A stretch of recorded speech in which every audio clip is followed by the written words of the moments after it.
Okay, hello everyone. We've got a good audience today. Good evening, Orange Barnacle. Hi. Oh, how high are we talking? H? Is it H? That's what I'm reading. H? Does it just mean like the letter H? Hello, Michelle. How is everyone doing? That is what I'm asking as well. That's a question to you, all of you guys. Let's see who else is coming, and then we'll get to like chat a little bit very soon. This is a bit of an unplanned thing. I mean, it is my usual schedule, but anyway, I'll talk more later. I'll let you know what's happening.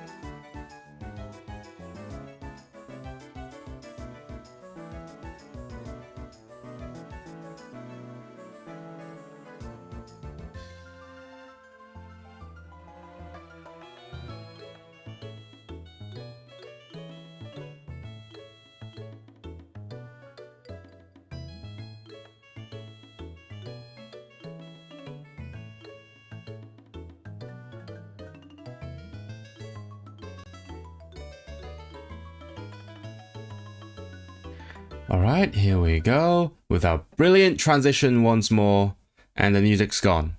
Hey, hello, hey chat, how are we doing? How are we doing as a collective, right? Insert like USSR memes. How are we doing, guys? Are we well? Hello, Orange Barnacle again. Yeah, glad to hear you're doing well. Today there is no tea. That is my bad news of the day. Not because I ran out of tea, don't worry, I have enough of that stuff, but I'm feeling a tiny bit unwell, just a tiny bit. I don't know what happened. I think it's the stuff that I made. I sort of went crazy with my cooking, and then I subsequently also went crazy with the eating, and then now I'm just feeling a bit like bloated. So I don't know what's going on. I'm just gonna like have some. I wish I had warm water. This is gonna cause a ruckus. I love warm water. You should too. I'm just gonna have some water just to have like help my body sort of settle down. I ate just before the stream. Probably not the best idea considering my track record, but what can I say? My eating schedule is sort of like all over the place. I sort of just do it whenever I can find the time. Hope you can relax a bit. Yeah, hope everyone can relax a bit at the weekend. It is the weekend, but the funny thing is, this is probably the busiest day of the week that I've had so far. I've been to lots of places this week. I mean, it was my birthday week. Just by the way, I did mention that last time, but you know, worth mentioning once again. Never hurts to mention. But yeah, so I've been to places. I had a nice birthday dinner. Went to like concerts. There was a nice concert in Liverpool. Wednesday, went to a concert last night. So I've been going to places, meeting people, talking. Lots of music stuff going on in general, but not really like been productive in the more strict sense. You know, if you know what I mean. So what I've been doing today is just catching up on lots of stuff because I was unable to do lots of things while I was like going out here and there. So I caught up on some like podcast clips, stream clips, editing, writing things here and there. So yeah, I've been basically working all day long, and I feel good about that. Even though it's also not the stressful kind of work, right? It's the kind of relaxing, just looking at my timeline. It's okay. I'm in my comfort zone. But the thing I'm actually worried about is I will be going on a trip in a couple of days, 4 days actually. I think, yeah, it's closer than I thought. And I do want to have something ready to film when I get there. So I will have to find some time to write a script of some sort. While I go there, I suppose. It kind of reminds me of when I went to Canada and then I wrote. I mean, I had done most of the research by that point, but I wrote most of my script for that big Quebec video basically on the flight, which meant there were some things that I couldn't do, such as do additional research because I was in an airplane. I also like couldn't decide on where exactly to film things because, well, for one, I didn't know the place at all. I was literally going there for the first time, but I could like picture how the video was going to look, and so did that. This time, I'm not going that far. I'm going to have like an hour on the plane, so I have to do that a bit beforehand. Hope you feel better. I think I will. I'm pretty sure I will. I have always been okay with like recovering from weird stomach things, so I will be okay. But thank you for the concern. Yeah, so it is. I can give you a little sneak peek. It is going to be related to the place that I'm going because that's the only reason I want to write this video for that trip. There was also another idea that I really wanted to do, but I don't think it's going to work. Sadly, it's a really interesting video idea, but at the same time, it's a kind of topic that feels wrong if I don't have like expert input. Like I could do the research, all the research I want. Like I could try to read something, but at the same time, if it's just me talking in the video, it just feels wrong. I'm not gonna like divulge more details because it's it's not happening. But I think you might be able to like imagine how it's like. There are just some topics that I feel like I just shouldn't talk about on my own. So that's kind of sad. I tried to contact someone at an institution over there, but I didn't get any reply. So that's fine. That's fine though. I've got like a backup plan, and I'm bursting with ideas. I even filmed a vlog for my other channel, like my other channel, because this is the main channel, you might know. And then I've got the podcast, which is in Cantonese. I've got the clips channel. If you haven't subscribed, if you want to see clips of this stream, go over and subscribe to the clips channel. But the oldest one is actually my music channel, which is literally my actual main Google account because that was the original. So I filmed something for the music channel. I've been wanting to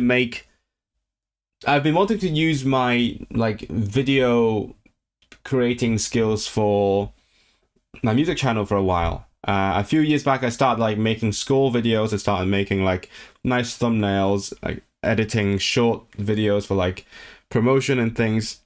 But I've been wanting to make like vlogs relating to my music making, and finally I got the impetus. I just said impetus. When do I ever say impetus? Finally, I got the impetus to film something yesterday afternoon. I'm trying to put it together quickly. And if you want to see what's up, if you want to like follow me from all the different angles, all the different perspectives on my life and what I do, go to my music channel. It's linked on my main channel. I call this my main. I just realized, hold on. Because I used my light for that video, which was I filmed downstairs. I actually unplugged my light and now it's on like battery, and the battery is depleting very quickly because my light's on like 100%. That's better. Okay, it's not on battery anymore. Yeah, that is the plugs. I hope you enjoyed the plugs. That sounds really wrong. Oops, ignore that. Oops. Okay, let's talk about the stream while more people join in. People are very quiet today. Age, show yourself.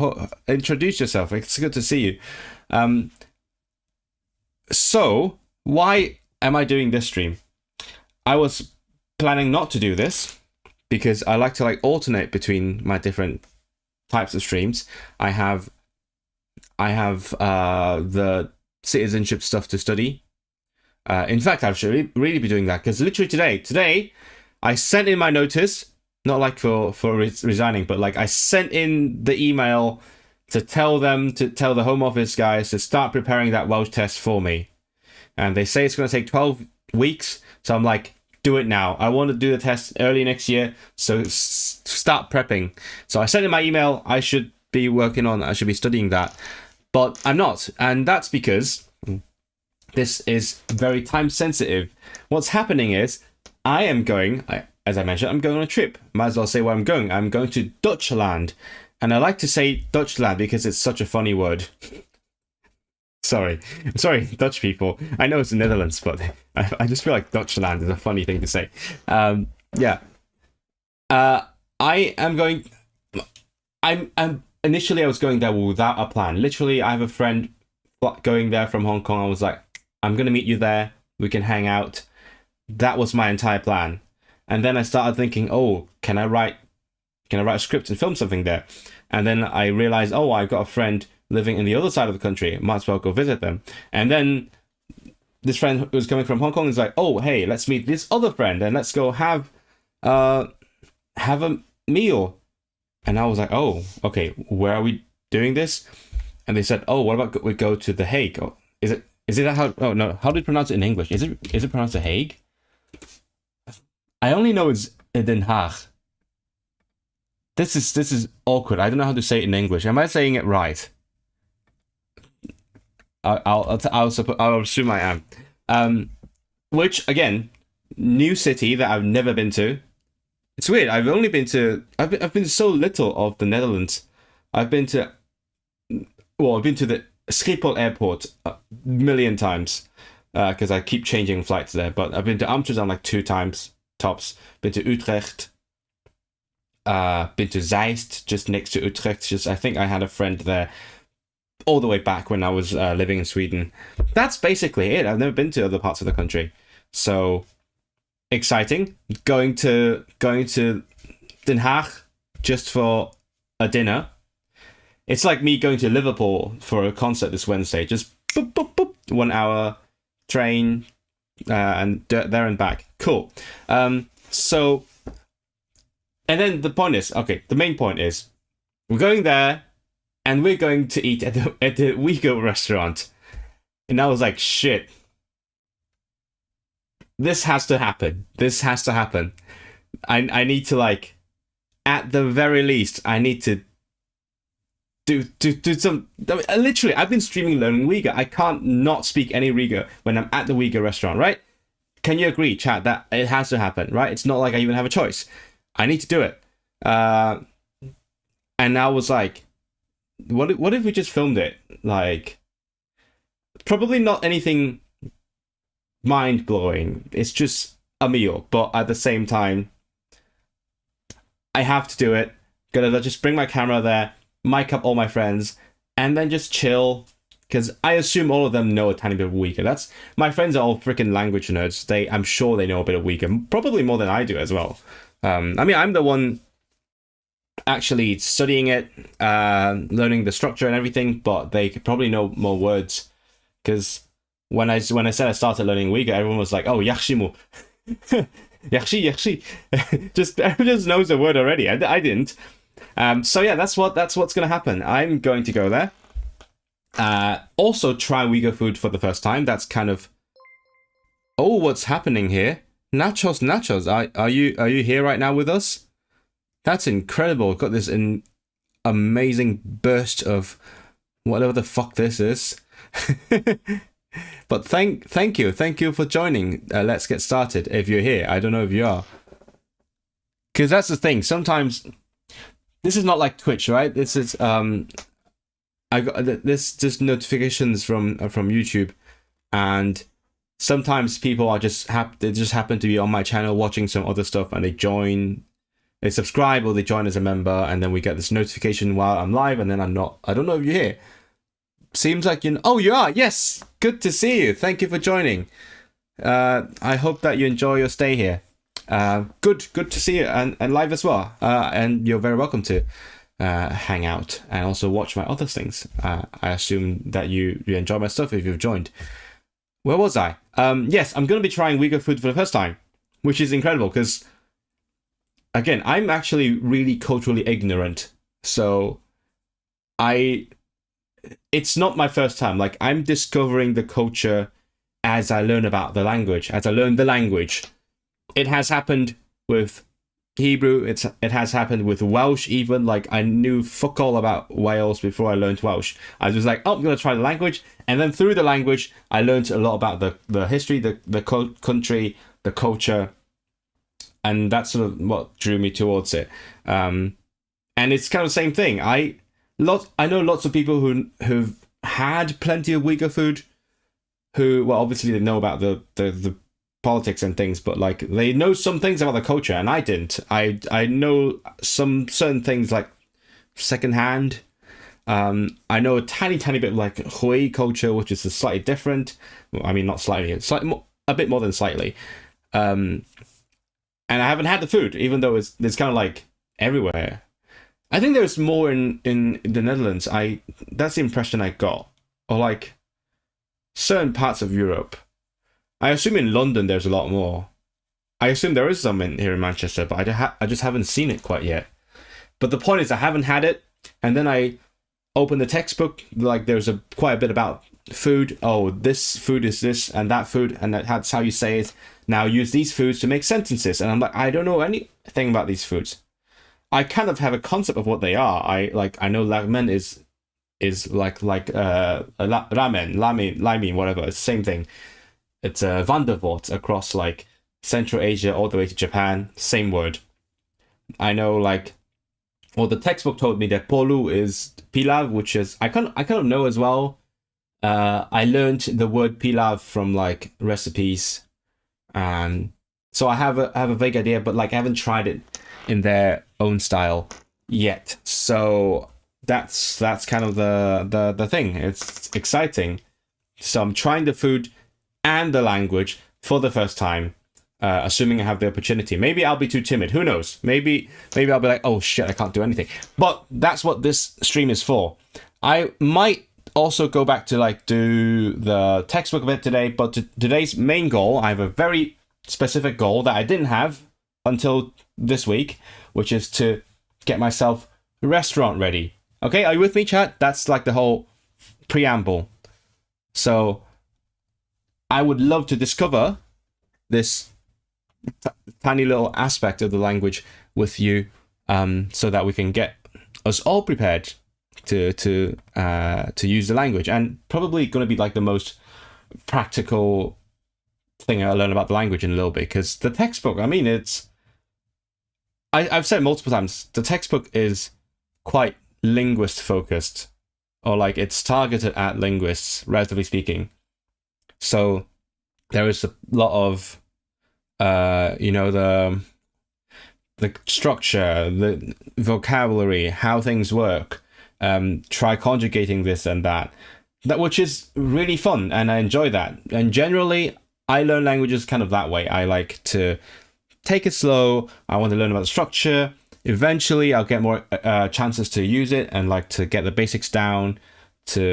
But usually, by the time I learn how to order something, I already know how the language works. So I actually know what I'm saying, rather than just, because I know lots of people who would be like, I need to learn how to order a drink, and so they just memorize that sentence in their head.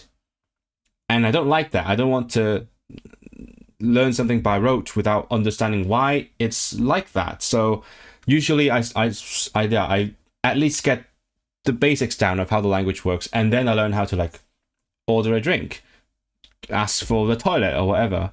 By that time I'll be like actually caught up with what I'm saying.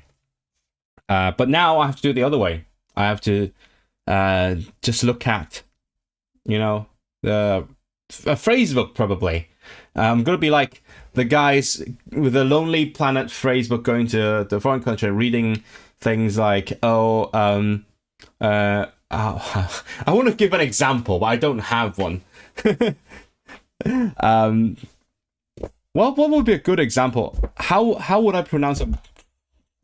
I want to pronounce a foreign language through like English approximations, but I'm just not very capable of that. How would they? Because you know how there's one thing I call the Lonely Planet spelling. I assume you know what I'm talking about, right? Just, it's not exclusive to the phrase books, obviously, but it's quite common in the English world where you try to approximate foreign languages with English spelling, and it's pretty horrifying because it just turns everything to Manx. Sorry. But it's the English spelling is so inconsistent.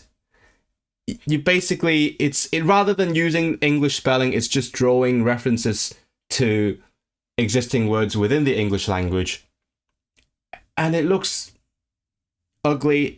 I mean, obviously the pronunciation is not going to be perfect because it's a different sound system, right? Even if you try to approximate English using Polish spelling, it's going to be far from perfect, which is fine. But the way it's spelled is just horrifying. So I'm imagining how one might say je voudrais une bière in this spelling. How would you spell it?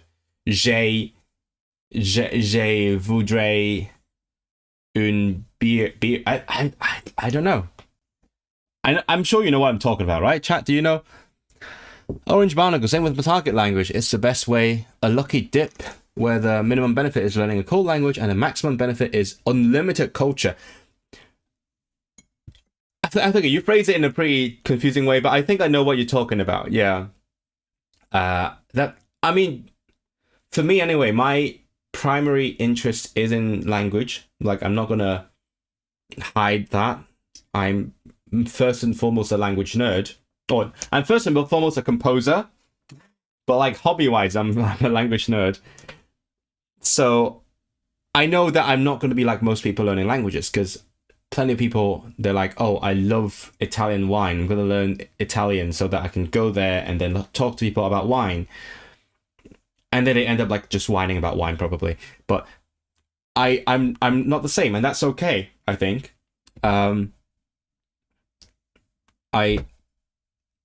I just like, oh, this language sounds interesting, it sounds beautiful, or the structure is interesting. I'm going to try learning that. And then through that, I learn about the culture, I learn about the people, and make friends, which becomes like a self-sustaining cycle that propels me to keep learning. And I'm also not like the pure language nerd type, which, again, nothing against them. I love them. I have lots of friends who are like, they want to learn the language purely for the language itself.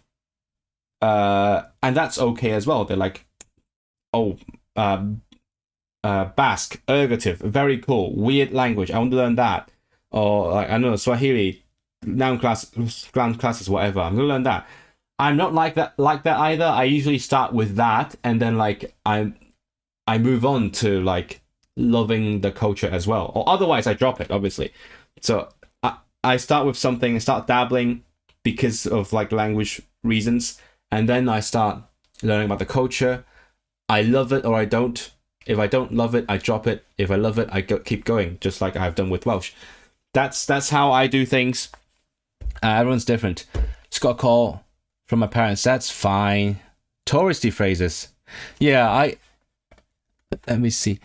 I have Omniglot on my browser right now, and the thing with Omniglot is it's run by an actual language guy, so it's not going to be the shitty romanization. It's going to be actual good pronunciation guides.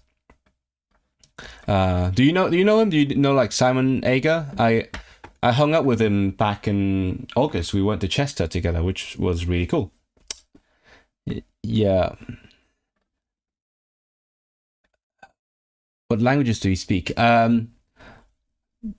English, Cantonese. That's basically the ones that I speak well. Like what you said about the less popular writing system. Not. Oh, I see what you mean. Yeah. There is two main romanization schemes for Cantonese, and one of them is famously more geared towards Anglophones, and that's relatively okay. It is still a consistent system. It just looks uglier because it's based in English, but it's fine. I don't mind it. I don't like it, but I don't mind it. It's fine if people use it. It should have some extra H's. It's called Yale. Yale, like the university. Why is it called Yale? Is it developed by people at Yale? I actually have no idea. By the way, I'm not sure if I've told this story before, but I might have. But if I have, I'll tell you again. I am learning Welsh with an online course that is organized by Coleg Cambria in Wrexham. I've been there a couple of times to meet people and also to do my exam. So I go there. There's one building within the college that's called the Yale campus. And in Yale in Welsh is Yale. And I was like, oh, did they just awkwardly transcribe Yale into Welsh? And then I looked into it, and it turns out, no, Yale comes from Welsh. And the university, the name, that also came all the way from the Celts. So Yale is actually the original, and Yale is a derivative one. So the more you know, Yale is from the Britons. Not Bretons, Britons. Unlimited coach is the best part, but learning languages is also really fun. Yeah, that is what comes first. A lot of my friends and old school may speak Canto. Yeah, it's a very good reason. Usually, that's one thing I noticed about like people learning lesser learned languages. It's like different levels of like popularity. Most popular languages, you learn it because of like economic opportunities or like, I don't know, TV, or just because it's popular. You're like, oh, I'm learning Spanish because everyone's learning Spanish. That's the top level. And then there's like lesser learned ones, like Polish, for example, where 9 out of 10 times you hear people say like, oh, I'm learning it because of my partner, because I want to live there. So for very practical reasons. And Cantonese also belongs on that level. And then the least popular level, where it's like, I'm learning it because it's really niche and cool, or like I want to protect the language, or I want to study the language, that kind of stuff. That's my theory. I categorize like popularity of languages on these three levels. Omniglot. You never heard of Omniglot? Oh, I will have to show you Omniglot. Omniglot is one of the best things on the internet. I'm gonna do some free promotion for my friend Simon. Let's see if I can find it. Yeah, so Omniglot, it's true to the name. It's got everything. It's got like basics on each language. Most people just go to languages. So let's get a random one. Abkhaz. So we've got basics about language, alphabets. It's the full alphabet here. If you go to Google and search, for example, like Kazakh alphabet, most likely one of the top image results is going to be one of these. Oh, that's a lot. And then there's some like videos, links, useful links if you want to learn it, related languages. Buy me a coffee, but also if you like the site, buy him a coffee. He's a great guy. And then let's find a slightly more popular language. Let's say Amharic. Again, the alphabet, some videos. Usually they have a recording. They have a sample text and recording, basically the Declaration of Human Rights, so you can listen to it. And then they would have phrases. Usually the same phrases, like general greetings, how to say things. I'm gonna do that for Uyghur in a little bit. And then also my hovercraft is full of eels, because that's very important. I don't even know where it came from, but it just became a thing. Yeah, Arabic, Hebrew. Yeah, you have the actually good romanization, as opposed to what you see in certain books. But yeah, that's Omniglot. Writing systems.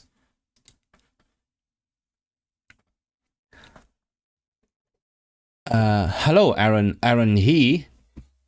Good to see you. Raymond, hello Raymond. There's a Yale romanization for Korean. Is there? Let me look at it. Is it bad? Is it? Wait, hold on. Oh, why is there a Q? There's a Q. What's a Q doing? Oh, reinforcement. I don't know what that means. There's a long vowel. I can't tell because I don't know Korean, so I can't tell if it's good or bad. But I'll take your word for it. What the hell is this? But yeah, Yale for Cantonese is okay. It's consistent, at least. It's fine. Lots of English speakers like it, just because it's a little bit more English-esque. And English speakers are the majority of Cantonese learners because of like historical connections. It's fine. Just feel like it could be kind of a bit more consistent. This is the main one. That's the one like most educators use nowadays. But most books you will find are still in Yale because it's geared towards English speakers, and lots of books are in English. Yeah, that's the one we use. There is one main gripe that me and my friends have, but we are all like, yeah, better not change the system and make a mess. Just stick to one standard and live with it. There's also like a favorite. No. Can I find it? This is me and my friend's favorite cursed kind of Cantonese romanization, where you have some weird extra. Like this is the name of the system. It's pronounced pengyam, which means just transliteration, but they have extra K's and P's just to denote like I think short vowels or something. It looks cursed, and we love it for that. The weird little squiggles. But yeah. Anyway, where was I? If I had more time and budget, I'd take up Korean too. Yeah. Focus on, that's definitely, I mean, I'm focusing on as few things as I can. I'm trying. Focusing is difficult. It's really easy to like get distracted when you're like a language nerd. Checking this out later. Not many online resources for Cantonese. Yuping makes more sense. Yeah, Yuping is like a tiny bit more transparent, I think, because if I remember correctly, there's a thing in Yale where the R vowel is sometimes AA and sometimes A, and that's slightly inconsistent. And also the way it's designed makes it impossible to spell certain... you know what? Fuck it, I'll explain it to you. I'm feeling like it. I'll explain it. So this is Yale romanization of Cantonese. And so in Cantonese, there are two weirdish vowels. And one of them is super weird, one of them is less weird, which is and yeah. Is not uncommon. It is really foreign to English speakers but it is in lots of languages, like in German, in French. So that's fine. They use this for which is okay. And then there's this weird like I can't even say it on its own, because within Cantonese it only appears before the T or before the N or before the I. Like it's either it's never on its own. And that's a vowel. Yeah, I struggle to say it on its own because it doesn't exist on its own in my language. And the thing with this vowel and this vowel is that they are in like complementary distribution. Conventionally, that means that whenever you see this one, you see this vowel, you cannot say this one. So like you can't say this vowel and then the so you can say you can't say it's not allowed. you can say un, you can't say earn. Because this one is the not the So you can't say earn. And you can say you can't say So they're in complementary distribution. Conventionally. So the result is that the Yale guys, they have chosen to use the same way to the same EU, the same letters to represent the two vowels, because it wouldn't be a problem. They sound similar and they never cause confusion. They never clash. But since then, Cantonese has evolved, and there are some new sounds and new possibilities for you to use these sounds. So, for example, conventionally, you can say ut, you can't say But then we started using the sound as an onomatopoeia, so like imitate the sound of burping. And initially it was just the onomatopoeia, like, oh, he's making an sound. And then that developed into an actual verb. So I would say, hey.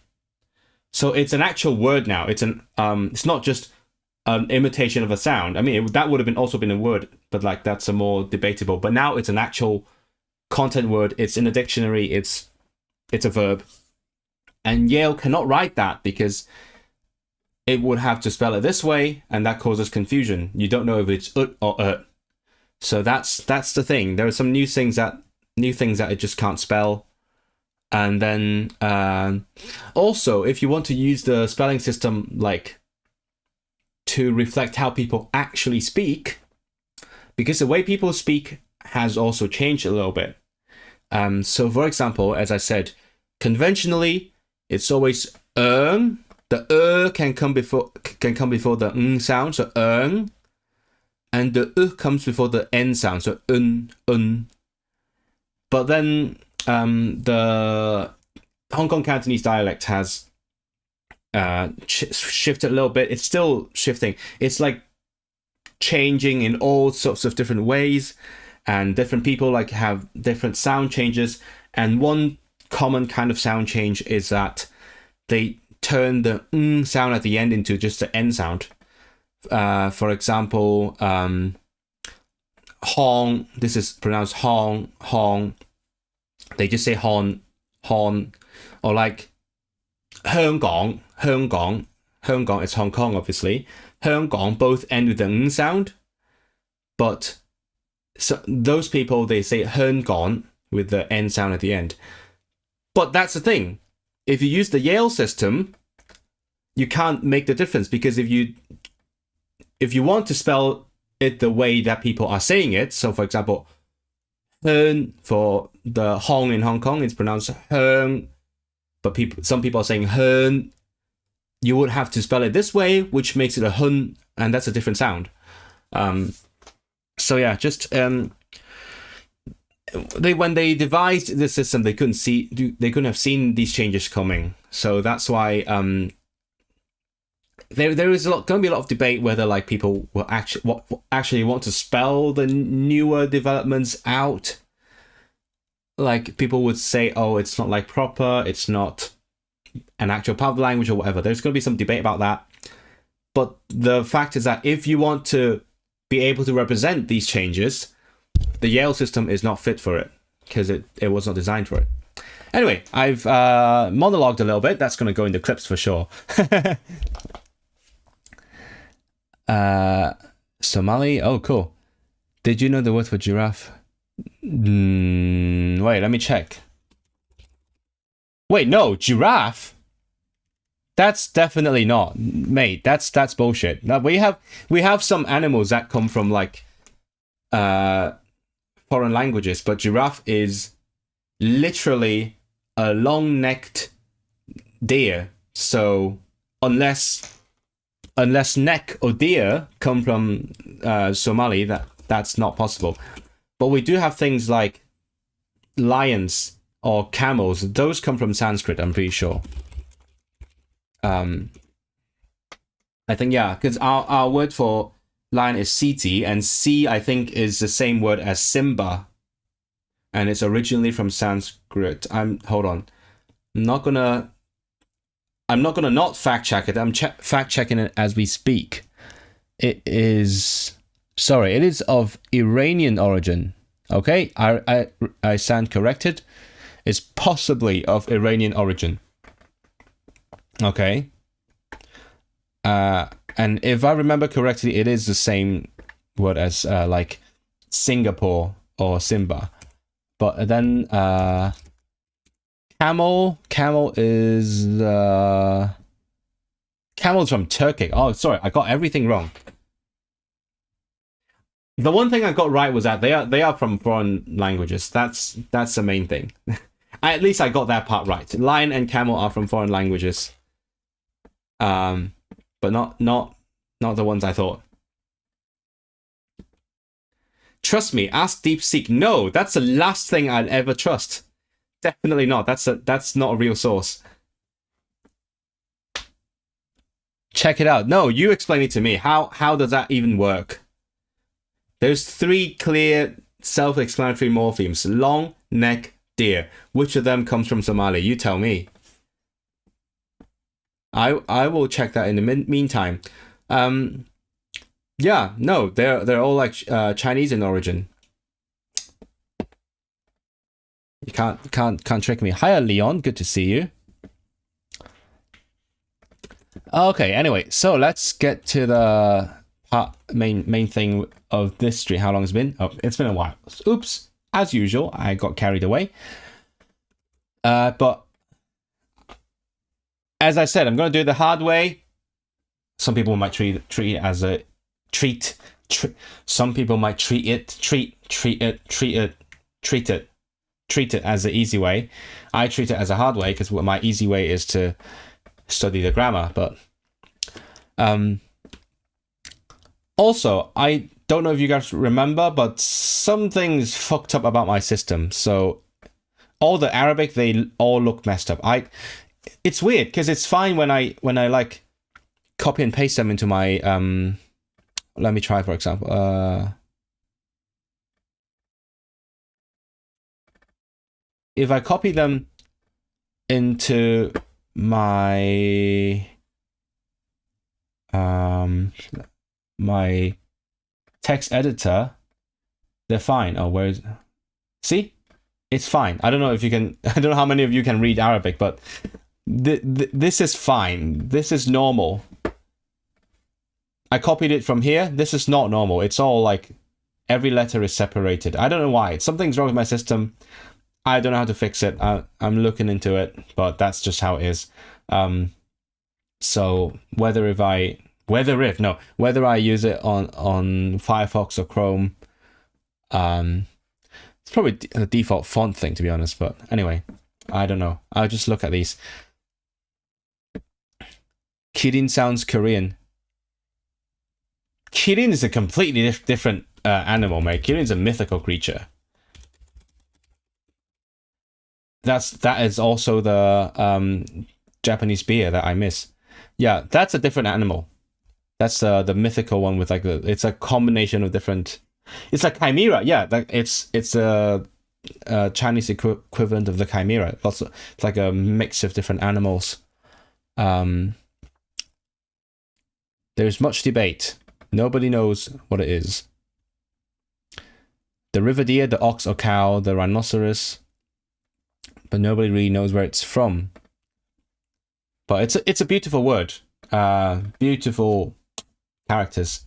I've told you what my favorite character was. If you don't remember, go back to look at the stream clip. But these are beautiful characters.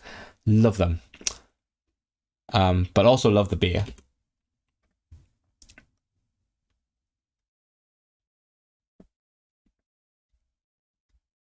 It means giraffe in Somali. I don't know, man. I haven't found any confirmed etymologies here. Yeah, okay. The thing is, this word can also refer to like basically like any beast that confuses people, right? It's just, oh, that weird thing. And back then, the giraffe would have been a weird thing. That's why they would have called it a giraffe Kirin. Kirin. Why am I saying the Japanese pronunciation? Kirin. Good. Yeah. When the giraffe was introduced, they were like, "Oh no, that's a mythical creature for sure." Apparently, Hokkien uses it for the giraffe still. That's kind of cool. That's amazing. That's interesting. How do you pronounce it in Hokkien? Gilin. Okay. But where is it from? He cautiously remarks that it is sufficient to support, though perhaps not to confirm. No confirmation. Giraffe in Korean is kirin. Okay. Kirin and hanta. Okay, cool.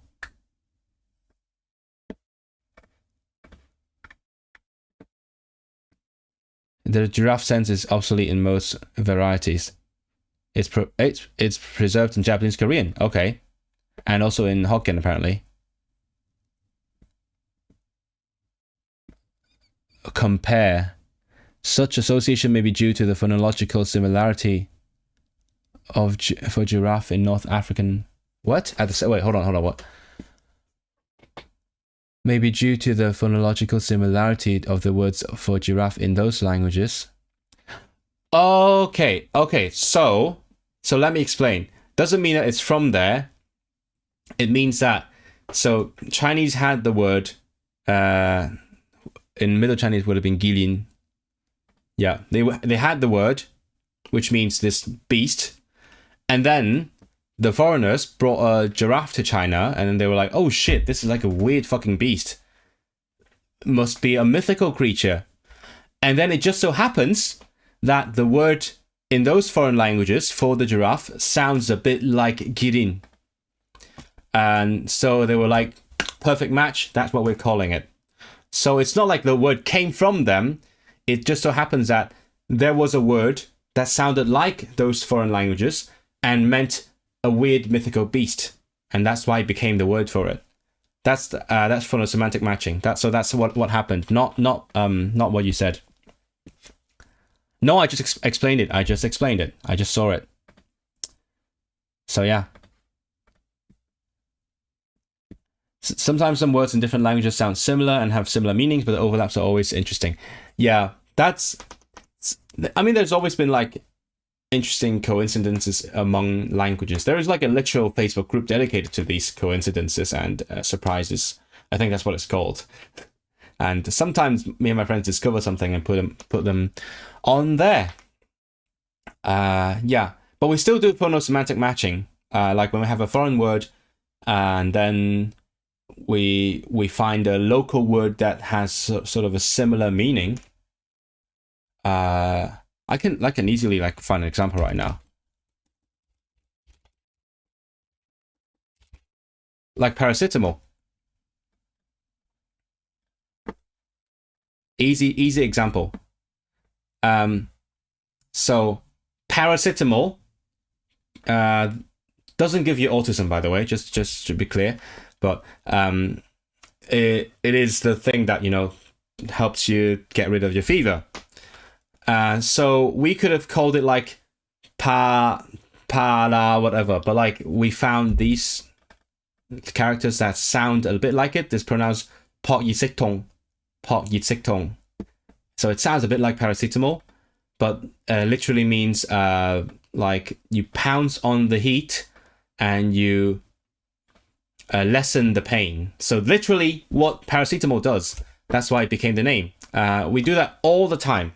Like Coca-Cola or like non-brand words as well.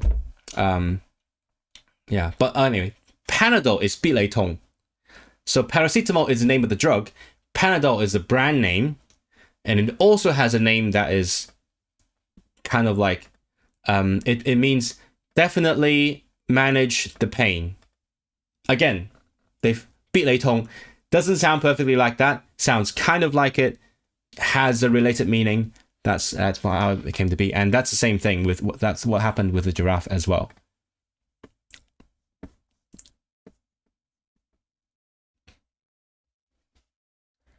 Anyway, where was I?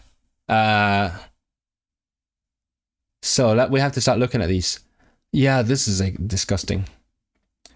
It's like with strawberry.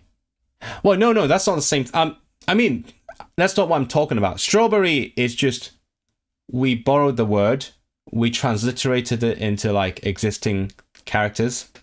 That's how we always do.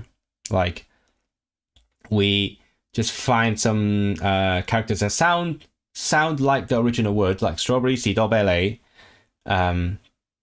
pears, bele, etc. Or like all the street names you get in Hong Kong, named after the kings and queens, like Waidolea for Victoria, and so on. That's just classic transliteration. But this, what I was talking about, is phonosemantic matching, which means they find a word, or they find a combination of words that not only sound a bit like the original word, but also mean something related to it. And it's an art. It's an absolute art. And I think we do it pretty well. Anyway, karşı elimiz. I'm gonna like quickly go through the useful phrases and see if I can get anything out of them. Karşı elimiz. So we take. I guess karşı is something like a welcome. I just noticed that no, let me check. Yeah, that's so weird. Chat, the Arabic font thing, it's fine in the, I'll show it. Oh, can you see the, yeah, right here in the address bar. It's fine. It's fine in the address bar. It gets fucked up in the actual content of the page. That's sad. Anyway, karşı elimiz. Let me just check what karşı is.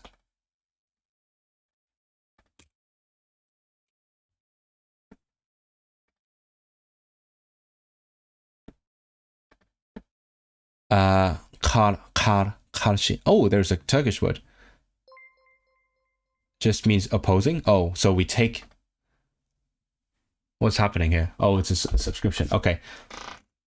You know what it reminds me of? Reminds me of the Swedish word måtta.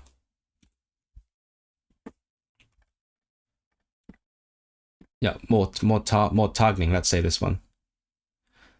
Because mot is against. Yeah, emot is against. Ta is to take. So you take against and means reception.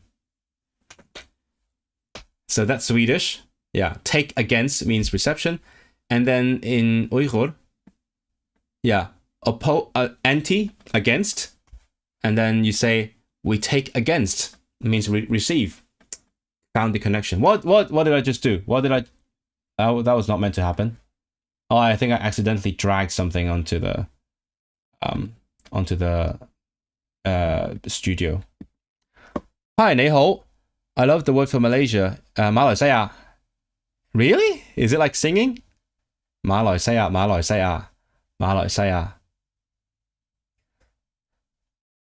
I can use it. I can just.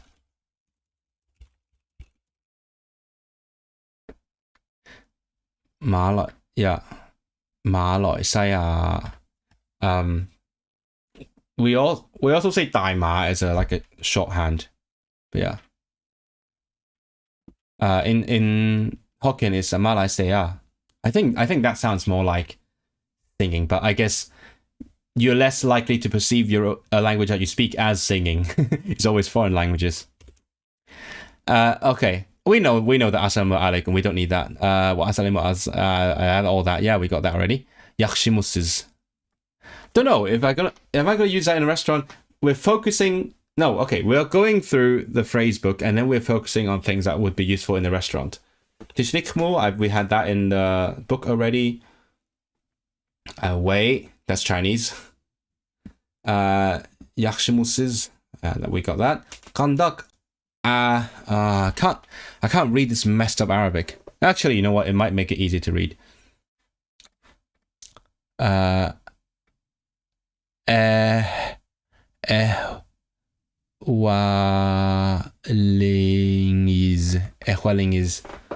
actually is easy to read.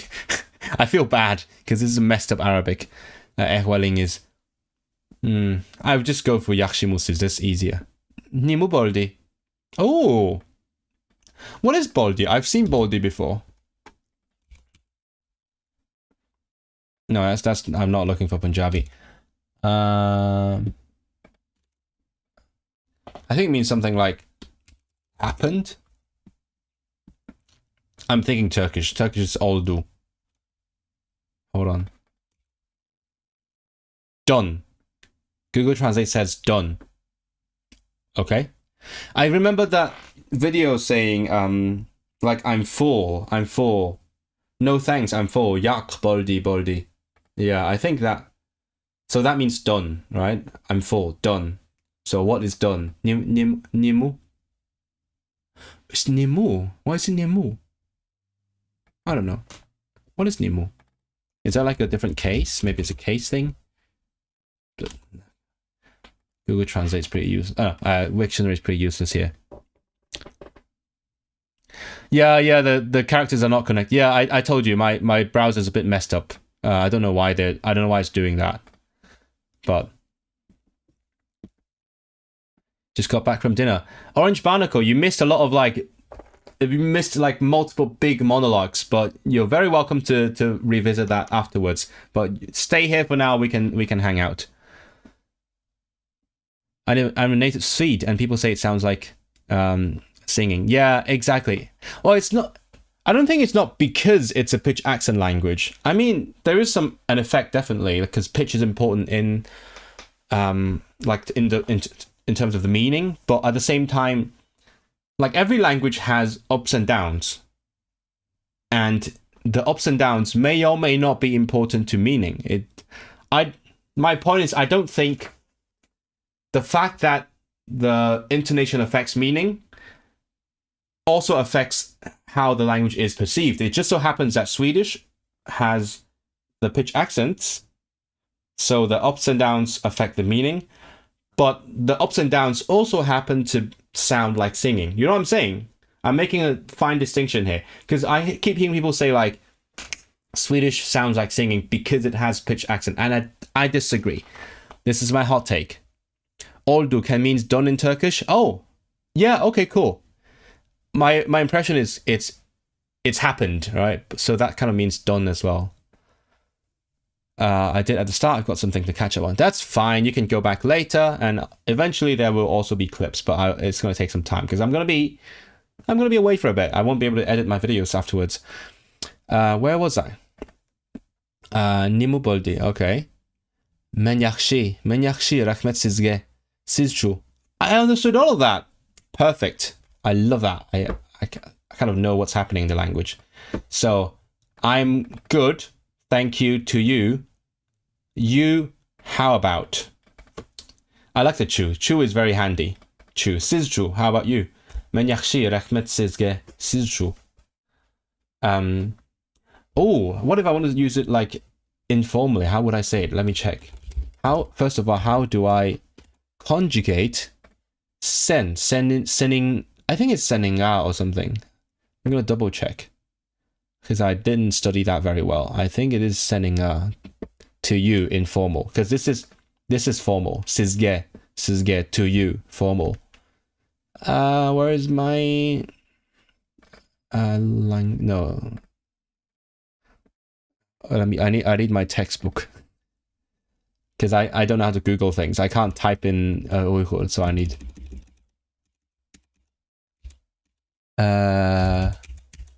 sanga.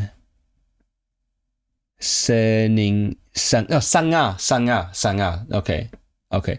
Oh, if it's third person, you need to add the unanga, but second person is just sanga, which makes sense. In Turkish, it's sana, right? So Uyghur sanga. So I could say men yaxshi rahmet sanga. Thank you to you. Senchu. How about you? Senchu sounds weirdly Japanese.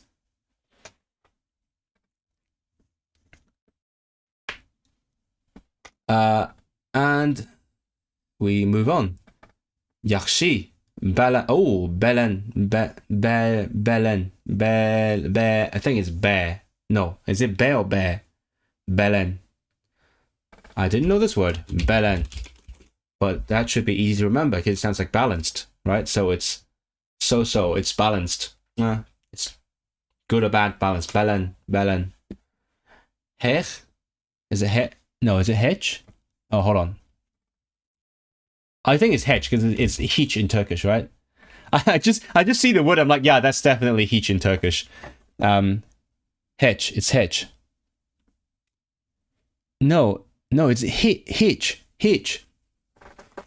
Okay, this system is also not very good, but okay. Hitch. It's a, not e. Hitch. Like almost like Turkish. Hitch ish, yok. Yok, that's easy, nothing much. Hitch ish yok. In Turkish, what would be that? What would that be? Hitch. I don't know, hitch something yok. Hitch ish. Would you use ish for this? Ish is like work, right? Hitch ish yok. Okay, so we can form some actual dialogues. Yaxşimusiz yaxshi. Men yaxshi, rahmet sizge. Rahmet sana. Senchu. Rahmet sizge. Sizchu. Belen. Yaxşimusiz. Are you well? Yaxşimusiz. Belen. Hiç iş yok. That will be me next week, because I'll be like on holiday, be doing not much. Even though I'm always doing something, I'm also doing not much. So hiç iş yok.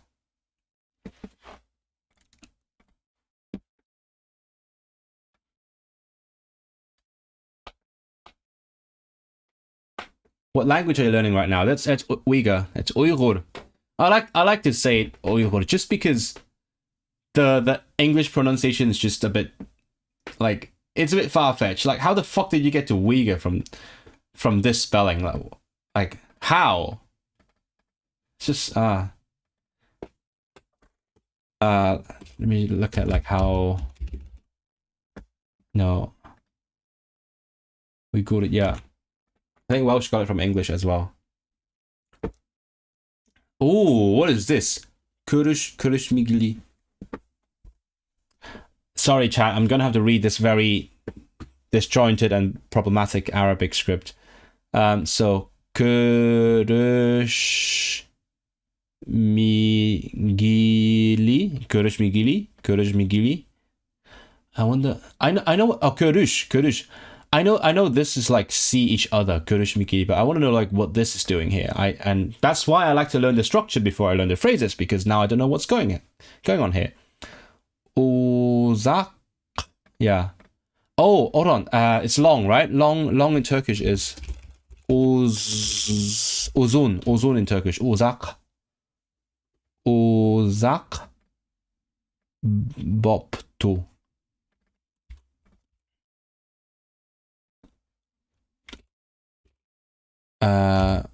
Boptu. What is bop? Bop.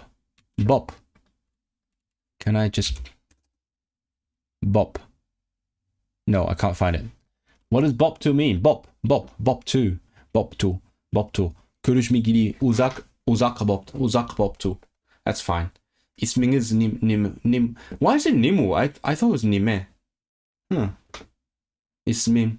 Menang ismim. That's easy. Menang ismim Israel. Yes, isminiz nimu. It's always very formal. Siz nerlik? Nerlik? That's easy. Ner is where. Lik is like adjective. So you are where-ish. Where-ish. You're France-ish. You're Englandish. Siz nerlik? Men Hong Kong lik. Wait, what? Which one do I choose? I have no idea. Lick or look. Hong Kong look. In Turkish that would be Hong Kong law. It's close enough. Menang ismim Israel men Hong Kong lick. Görüş kinimizge. Okay, hold on. Görüş, we see each other. Kinimiz. So our seeing each other Okay, towards our seeing each other. Hus halmen. Hus. Is that one word? No. Hold on. No, that's not who. That's a who. Yeah, you tricked me, man. Hus. No, hushal, not husal. Hushal. Hushal men. Hushal men. What does that mean? Hush. Oh, is it like hush, as in like hosh in Turkish, like as in pleasure? Almen, I take, maybe. Let me try to find it. Almen. Can I just look for this whole word? No, I cannot. Hush. No. Okay. No. Okay. Hushal. Hushal means happy. Okay. Good. Hushal is happy. What's happening? Okay. Hushal. Okay, so Hushal is happy. So I guess man means I am, right? Hushal men. So görüşkünümüzge. Hushal men. Hushal men. So I'm happy to meet towards our meeting each other. Görüşkünümüzge. Hushal men. Hushal men. Oh, hello. Wait, I just missed lots of chat. Oh, what did I miss? I missed a lot. Oh my goodness. Okay, hold on. Well, there's a bit of language development. Yes. We'll talk about that someday. Maybe I'll make a video about it at some point, but I don't want to go on a whole like monologue about that now. It's a whole topic. It's gonna be a whole tirade. My memory there is look. It's weird because like the E in Uyghur is, there is definitely some like vowel harmony going on, but it's not written out. It's just spelt as E. So you just have to know. So I'm a bit scared about that. Look. There'll be languages okay. Right.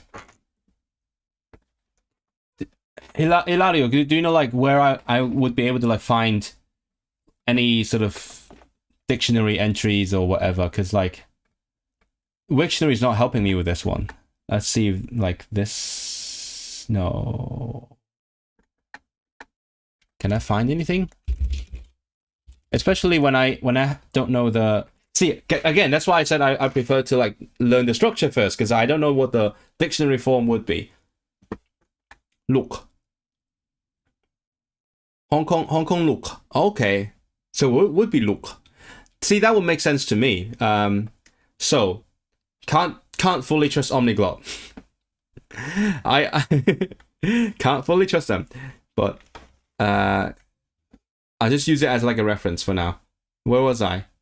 Let's go. Sizni tonush. Hey, that's the same in like lots of Turkic languages. Tanış kelimesi, something along those lines. Like lots of Turkic languages go like tanış kelimesi or something. So tonush kenimga. Again, I don't trust this, even though this is ugly. I'm gonna read this. Tonush kenimga. Tonush kenimga. Hushalmen. Sizni. I guess this is like the accusative. To meet you. Yeah. Sizni. So me meeting you, right? This is towards my meeting you, I'm happy. This is towards our seeing each other, I'm happy.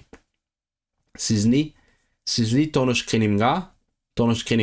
Hushalmen. Will I remember this in a week? I don't know. Well, let's do like a quick check. Okay, görüşkenimizge. Görüşkenimizge, because it's soft vowels. Görüşkenimizge, hushalmen. Versus sizni tonuşkenimga, hushalmen. I'm good for now. most languages are too rich for one lifetime. It is true. It is true. Like, I keep trying to not learn new languages just because there's so much to learn in my existing languages already that I feel like I'm missing out if I learn new ones. Just, it's a balancing act, right? Hayalik Sahar. Sahar. Okay, sure, Sahar. Hayalik Sahar. What is Hayalik? Is it just like pleasant? Can I like search for it? Hayil. Okay, Wiktionary is useless.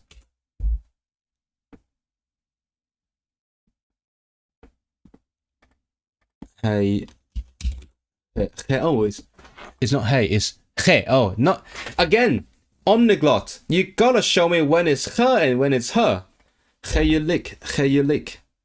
That's whatever. Okay. Haylik.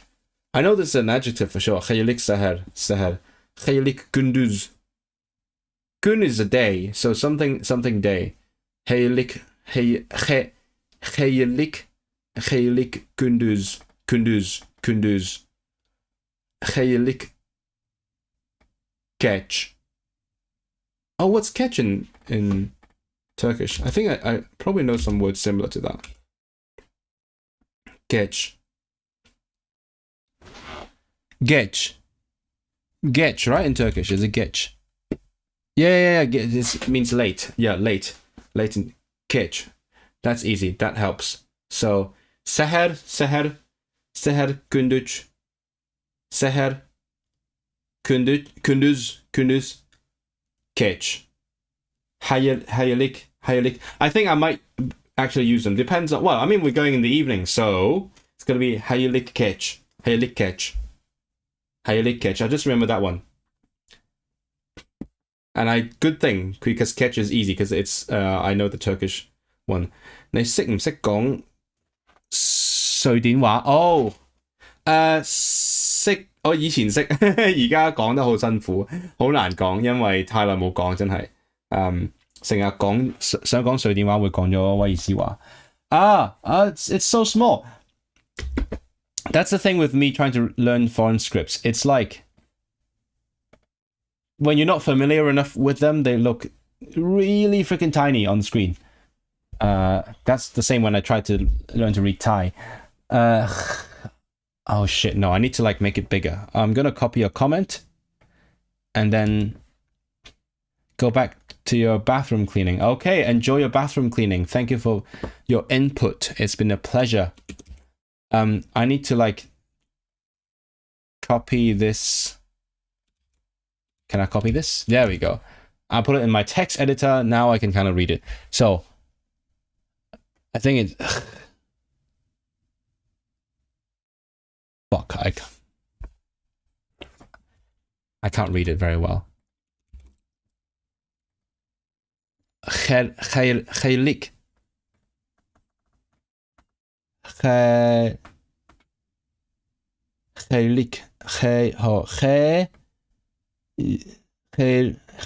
Okay, yeah. So still khaylik means probably like pleasant or something. Khaylik bolsun, and it means goodbye. So be pleasant, right? Assuming khayr is pleasant. Khaylik. So pleasant evening, pleasant night, tune, pleasant night. So khaylik bolsun, be pleasant. I just assumed what bolsun means just from like Turkish. Again, I'm just guessing, man. Bolsun, be be pleasant. You gave me a screenshot of an article with super grainy text. You could read it for the ease, but I couldn't make out anything. Yeah, exactly. I think when you know a script well, you also like see combinations of letters. But when you're not, you need to like decipher them one by one. You need to see all the tiny details in each letter. One of my French teachers did that all the time. It's so frustrating. Yeah, that's the thing. Oh, that's goodbye. Hold on. Khayr خوش. خیلی خوش. Wait. خوش? Does it not also mean the same thing? خوش? خوش? Oh, it's goodbye. What? Okay, خوش. خوش is just goodbye. So good, goodbye. خیر, good, goodbye. خیر خوش. Let me check خیر if Wiktionary has it. خیر. No, it's not here. Whatever, just learn the whole thing. Israel, don't overthink it. خیر خوش. Kiyin körüşeyli.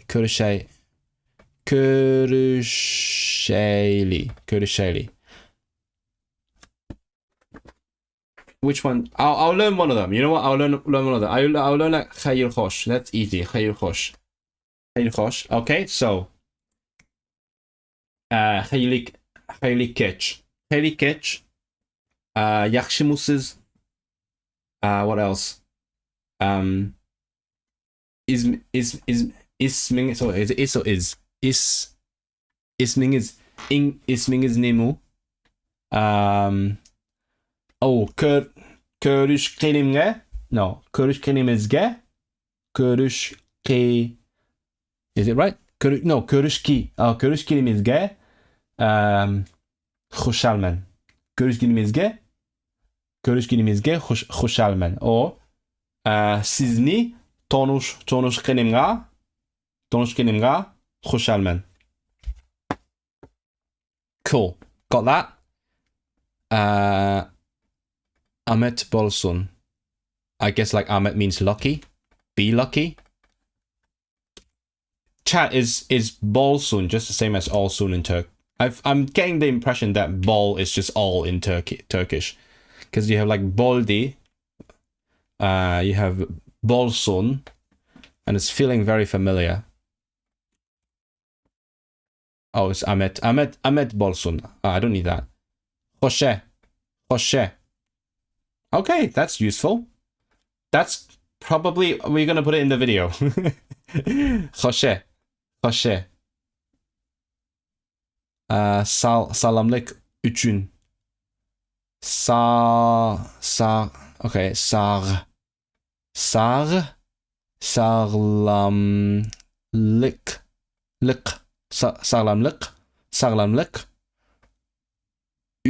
üçün. Sağlamlık üçün.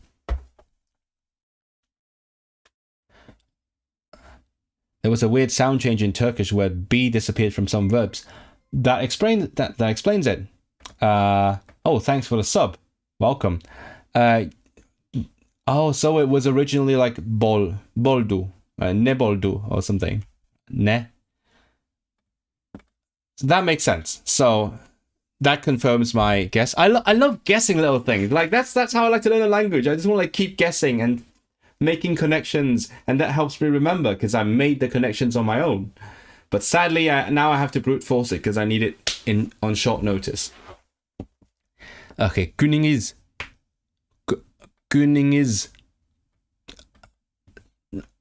I'm just lying to myself. I pretend I'm reading this. I'm actually just reading this. I'm sorry, chat. I'm trying. But this is, for one, it is very unfamiliar. And for two, it is completely disjointed.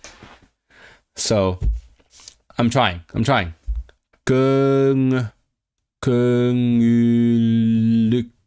Köngüllük bolsun. So I'm guessing like your day, may your day be köngüllük, whatever that means. Is it köngüllük? Fun. It means fun. Really?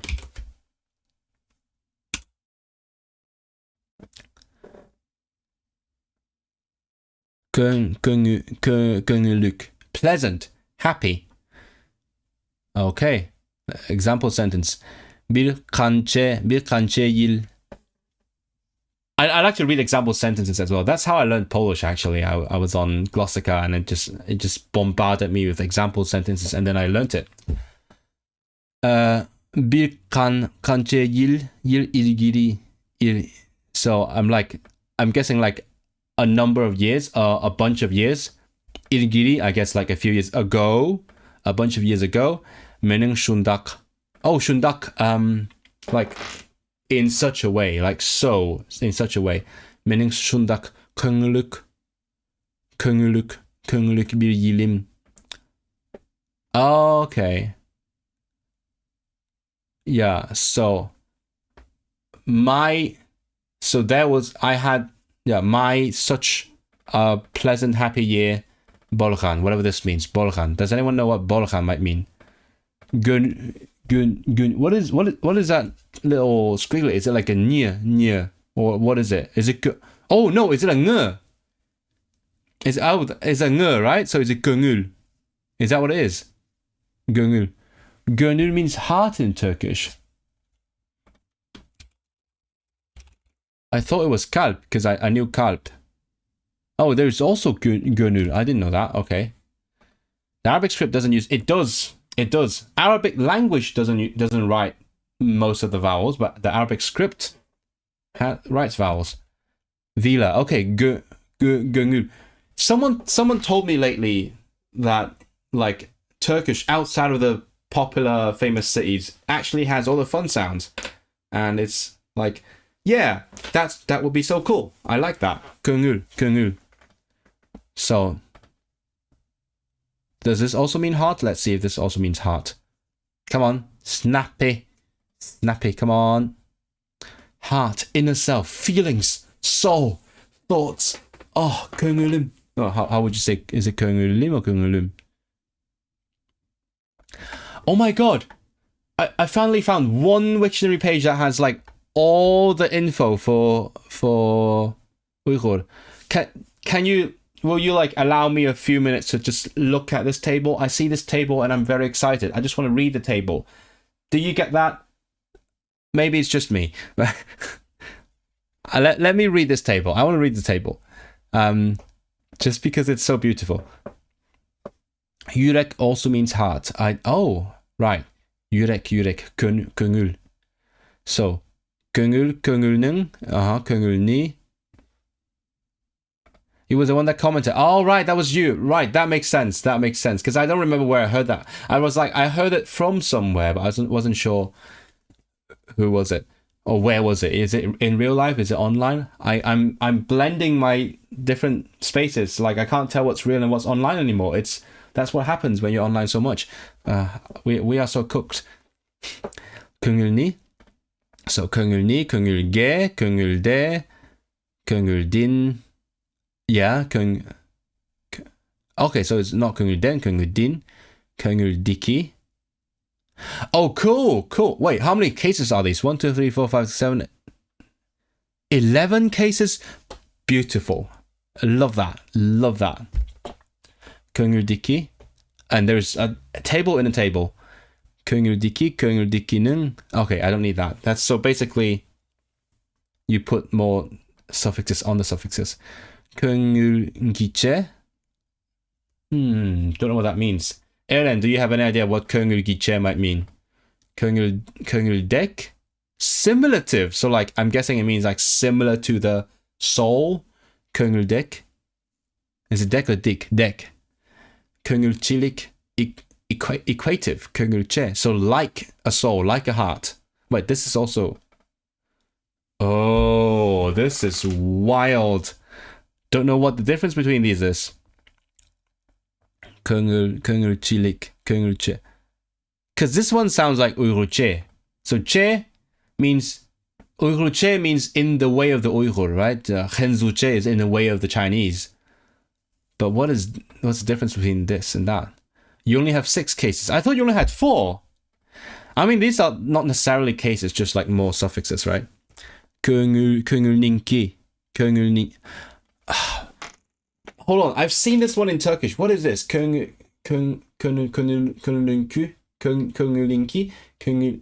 What does that mean? I remember I've seen this. Ninki. What does that mean, Aaron? Tell me. What is gönülninki?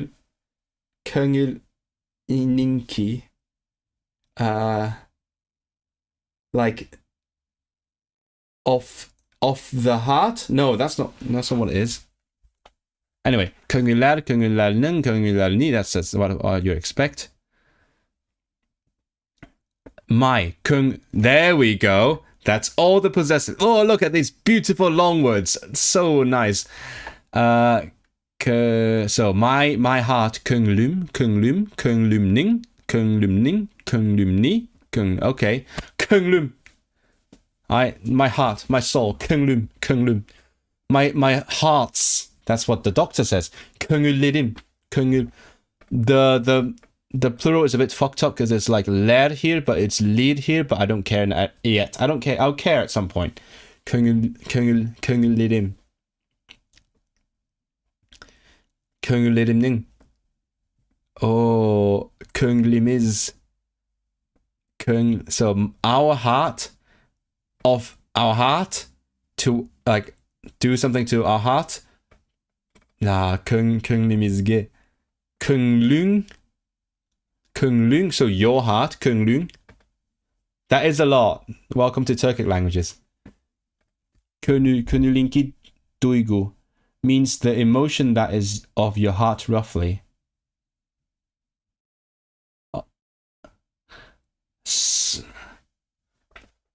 So, okay. So you're describing the emotion, the duygu, with the heart, right? So, yeah. Wait, I can't remember where I've seen the inki before, but it's something like that, right? So you're describing the second thing with the first thing. Shouldn't be surprised because Czech is pretty complicated with cases. It's crazy. It's crazy. The good thing about Turkic languages is that you just stack them. It's just the same endings that you stack. You don't need to learn one ending for like every case, which is a good thing. Let's look at this. Okay.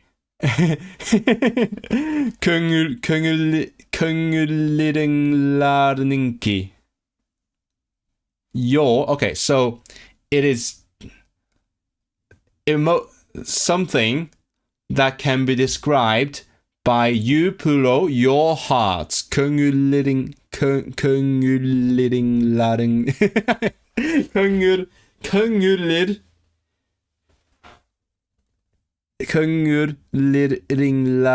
That's beautiful. No, hold on. Oh, because there's like the different. Right. Yeah. It's not plural. No, it is plural. This is you one singular you, plural you, and then refined you, refined plural you. Okay, right, of course. So kungulid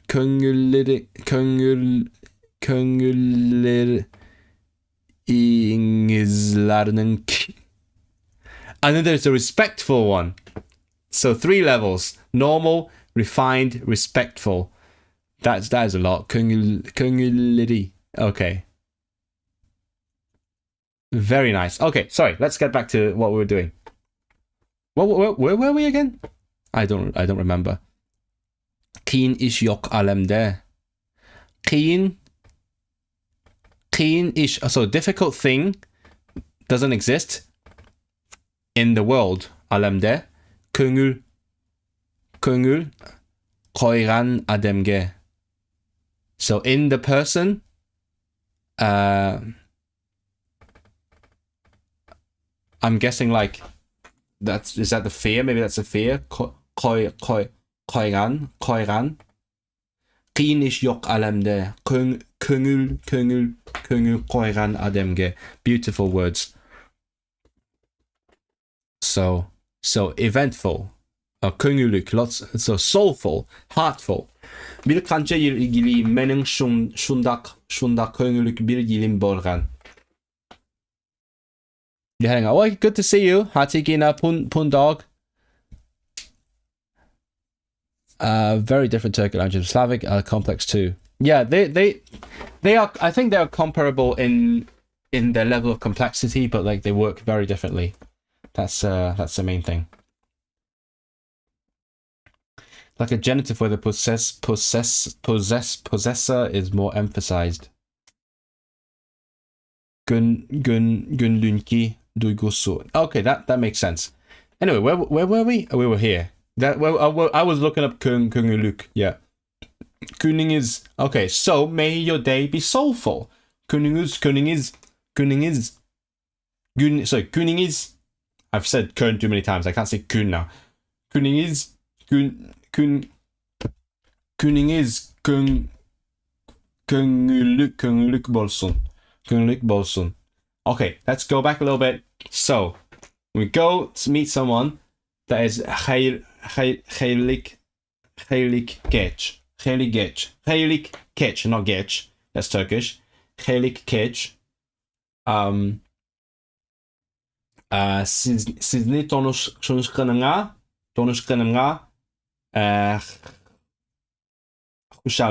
Hushalmen. You drink, you say cheers, Hoshe. What else have I learned? Have a nice day.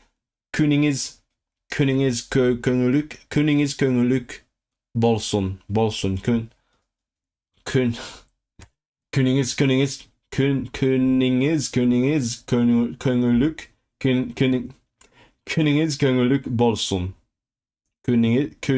kunguluk bolsun. Or you could do goodbye. Khayr khosh, right? Khayr khosh. Khayr. Is it khayr khosh? Yeah, khayr khosh. Good. Oh, that's important.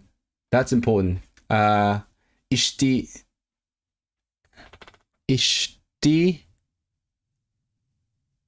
hayınız. İştihayınız. What is iştihayınız? İştiha. Let me try to search for it. İştiha.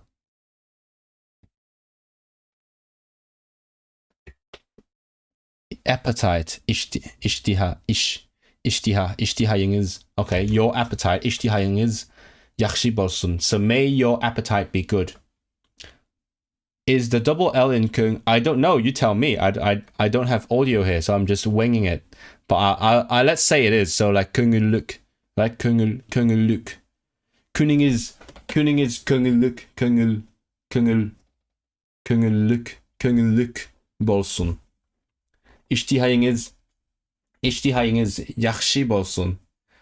I'm surprised that that YouTube channel Dolanchik didn't go through this one, because it's like she's all about cooking. Ak yol bolsun. Oh, what is? I knew ak. What's ak? But yol is a root, right? The way.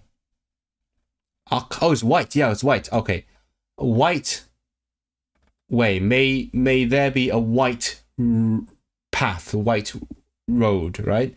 Ak yol bolsun. Sepiriniz ongusluk bolsun. That's too complex for me. But I know bolsun. That's what matters. Okay, men chüshendim. Men chüshendim.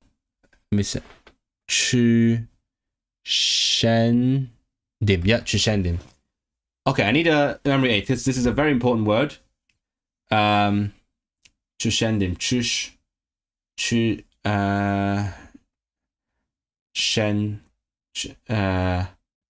I could use Mandarin because it sounds like go deep. We need to go deeper. We understand it. Chushen. Go. We need to go deeper because we already understand. So that kind of works. Shen. Yeah. Men chüshendim. Men chüshenmedim. I understand. I know how to use that. That's same as Turkish. Chüshenmedim. He yak belkim. Oh, in Turkish like belki or something, right? Is it belki? Belki. It is belki. So belkim. Close enough. Belkim. He yak belkim. Men chüshenmedim. Belki men chüshenmedim. Men chüshenmedim. Men okmaymen. I know this. I know bilmaymen. Bilmaymen's easy. Bilmaymen. Men bilmaymen. Bilmaymen. Okmaymen. What is okmaymen? Ok. Can I like just search ok?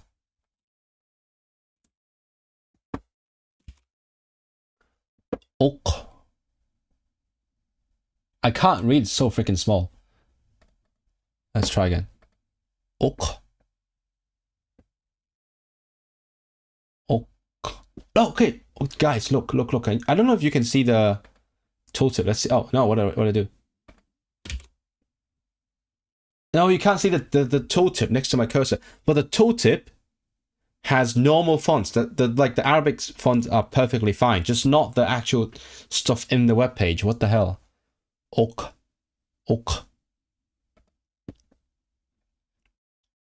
No, it's Yukori. I know, I don't want Yukori. I want Ok.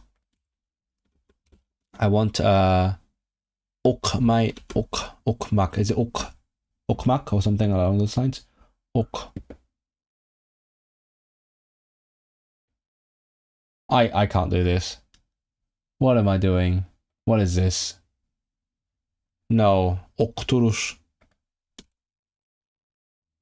Oh, hey. Okay, I feel like I discovered something. Because if ok means like to know, okturush, presumably that means like to let you know, like to give you information. So that's a notification, okturush. Because I've seen a couple of nouns that end with like urush, like tapshuruq, that's a different thing. Oh shit, I had a mnemonic, it's chair. A chair is I forgot. Chair, what's chair? Chair is orunduk. That's different though. That's fine, never mind. Okay, I just need to know bilmemen. Azraqla sözleng. I don't think that's going to be useful because I'm not going to understand either way. Azraqla sözleng. I think sözleng is please speak. Because sözle is like, to speak. Eng would be like the second person. Sözleng. So azraqla would be slower, right?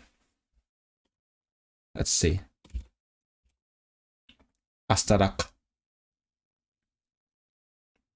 What? No, that's yasamak. That's completely different.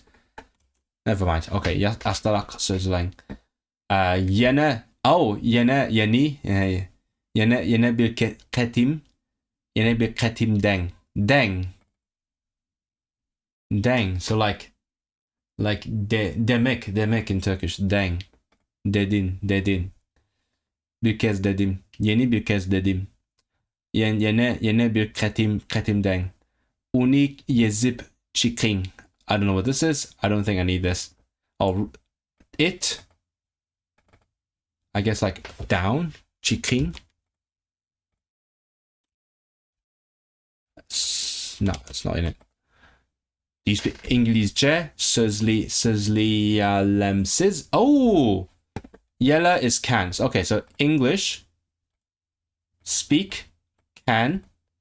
Do you? Yes or no? You. So İngilizce sözleyemsiz. Yeah, I can. Easy. Uygurca sözleyemsiz. So now I've learned how to say I can speak, right? Sözleyelemen,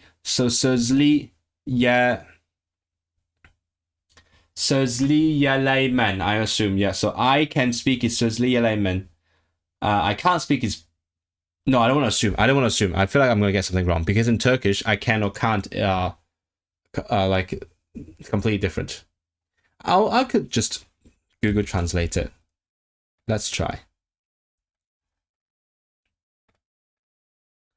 I can't speak Uyghur. Sözleyel. Oh no, I was right. I would have been right.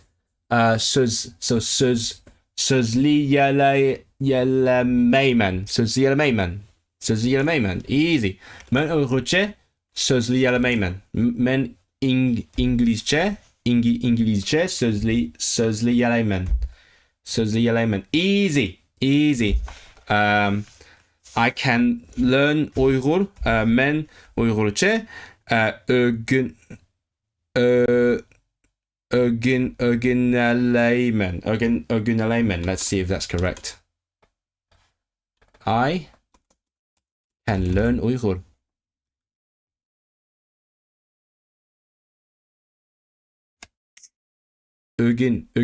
Öğünelemen. Yeah, I was right. Easy. This language is easy, man. Uygurca öğünelemen.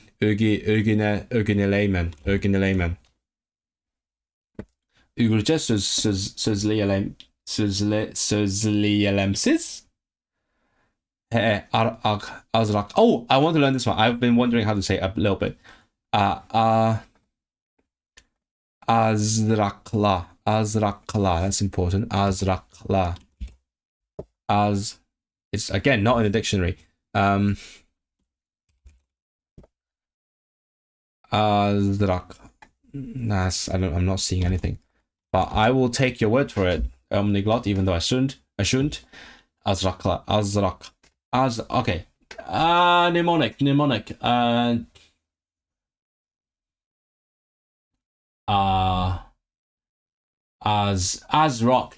Azraq, like the company that makes graphics cards, and they have a little bit of success. They have a little bit of the market. I don't know how much of the market actually, but let's say they have a little bit of the market. So Azraqla. Yeah. Are ASRock graphics cards selling well? Azraqla. Azraqla, little bit la. Azraqla, hey, Azraqla. Mga Uygurce sözleng. That's easy. Okay, sözleng. So sözleng is definitely the command. Speak. I can probably like just look for the conjugation. If I can freaking type this language, then I can try to look for the conjugation. Sözle. Let me try it. I can give it a try. I need to. How does my dictionary work? Okay, sir. First of all, sir. Is one of the little triangle. Where are you? This one. No. Again, sir. Le. Where is e? I feel like I'm already failing. I'm probably doing something very wrong. That's a he. This one. No. This one. Sözle. No, wait, why is it? I'm a Welsh Wikipedia. What the? Where's my English? English. Go back to English. So, sözle.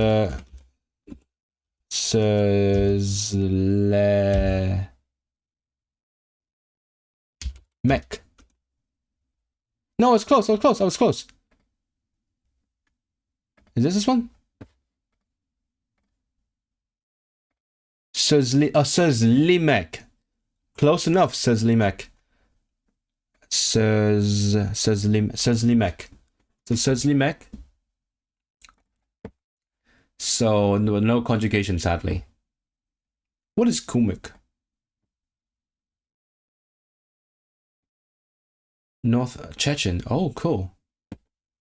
Central Asian. Okay. Sözleng. Where are we? Mga Uygurce sözleng. Ni Uygurce kandak deydu. Yeah, I know this one. Deydu. Yeah, that's what's in the book. So let's say telephone. Uygurce kandak deydu. Kandak deydu. Kandak. Excuse me. Keçürün. Bu kanji. Oh, that's useful. How much is this? Okay. Kanji pul. What's pul?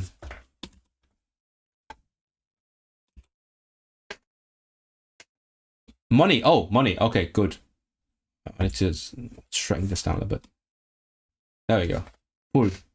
Money. Okay, pul. Kanchi. So kanchi is how much then, I assume. Kanchi. So kandak is how. Kaisi is like yaki in Polish. Kanchi is how much. Kanchi pul. Bunang bahasa kanche. That's interesting. Kanchi. That's fine. I'll get to that later. Keçürün again. Merhamet sizge. made. I don't know what this is. It's fine. Oh, that's useful. Is it a... How do you pronounce this? J. Okay, hajetxana.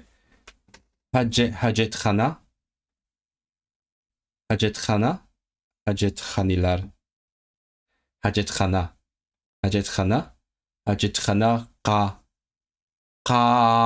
Qayerde. Oh, yeah, like a place. Yer. Yeah, Qayerde. Hajetxana. Qayerde.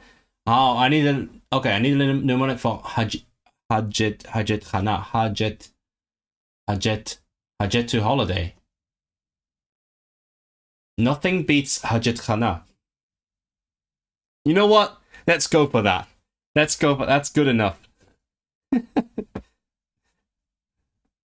And then the best thing is they have good toilets, so you can use the toilets. You can use the hajetxana.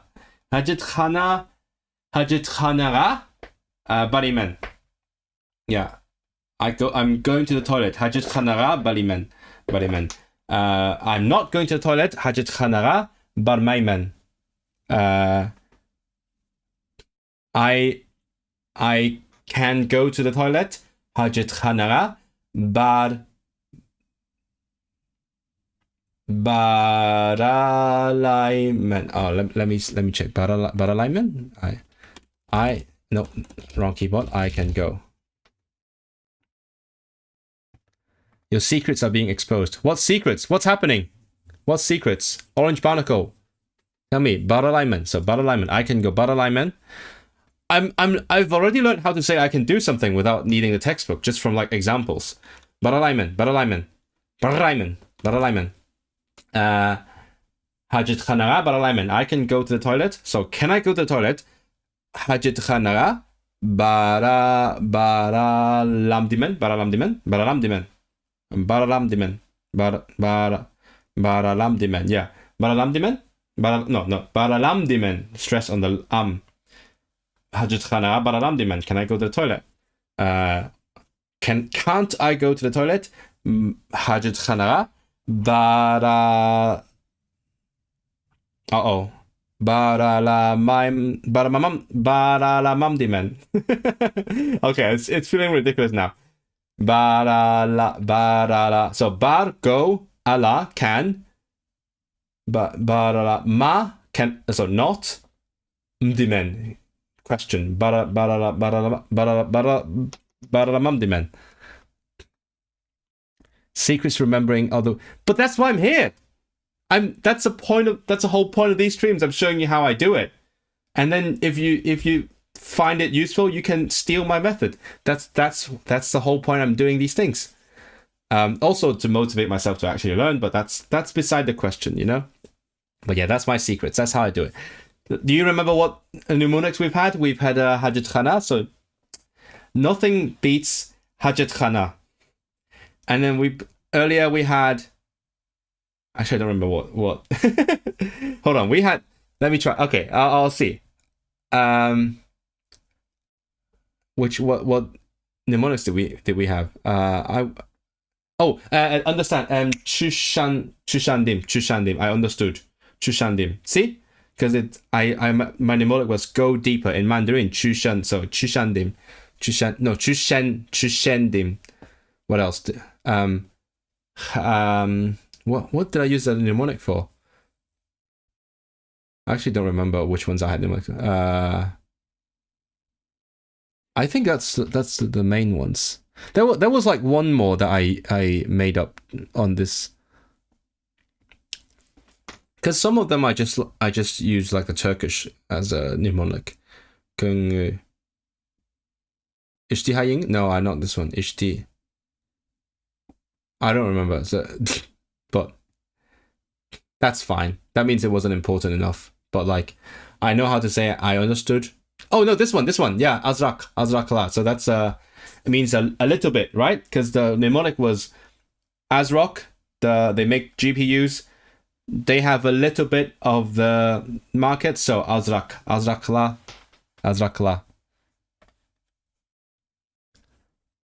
Hane in Turkish is a suffix that refers to building structure designated for something, often a business. That is really helpful. Thank you, Eren. Is that how you pronounce it, Eren? Are you Turkish yourself? You said your dialect, right? So you're Turkish. Okay, so hajetxana. Ah, okay. What else have I seen that has hana in it? I don't know. Because this one doesn't have any etymology, so I would not have known. Thank you for the insight. So khana is the like a building, right? So hajet is the jet. That's the jet. You got like a Japanese toilet. You got jet stream shooting up your bum. That's the jet. So the hajet, and in my brain, ha is already associated with the Hebrew word for the. So the jet building. Easy.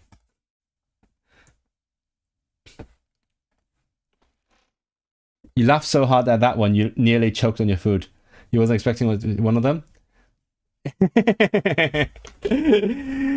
Yeah, that was, I think I had said this before. Like, that's a message. Like, if you want to make a memory aids, use something that makes you choke on your food. Use something that's crazy, silly, stupid, taboo, violent, sexual, whatever. Something that's out of the ordinary. Because I've seen so many people use like mnemonics that are so freaking basic. Which I don't blame them, because it's not easy to come up with something really quickly. Like, I'm well trained. I've been doing this for years and years, and also I draw on multiple languages to make these mnemonics, so I have it easier. But when you try to make something on your own, try to use something that is like really out there, and that's gonna stick. Like, even just the one for homework, tapshuruq. I was like, your homework is to tap the shoe. That you gotta do that, tapshuruq. And I remember that, it's been weeks. And also like imtihan. Oh, what was I've already forgotten the mnemonic. Yeah. Oh yeah, because imtihan means exam. Imti sounds vaguely like an MBTI. Or whatever. Oh, it sounds like MBTI, right? Imti. And I was like, oh, your exam is to do this questionnaire, and then you'll find out your personality, and then that's why it's your imtihan. The funny ones, silly ones work best. I tell you, mate, it's so true. Why does he smile every time he says this normal word? No, I mean, I will be smiling anyway, because I'm going to be like awkward as fuck trying to speak a language that I can't speak. This gentleman, I don't need to learn this. I don't feel like this is useful. But bu efendim hemi çikimni kötürdü. I don't need this. What is kötür? Good. What is it in Turkish? It's probably just like in pay in Turkish, like or is it ödemek or something?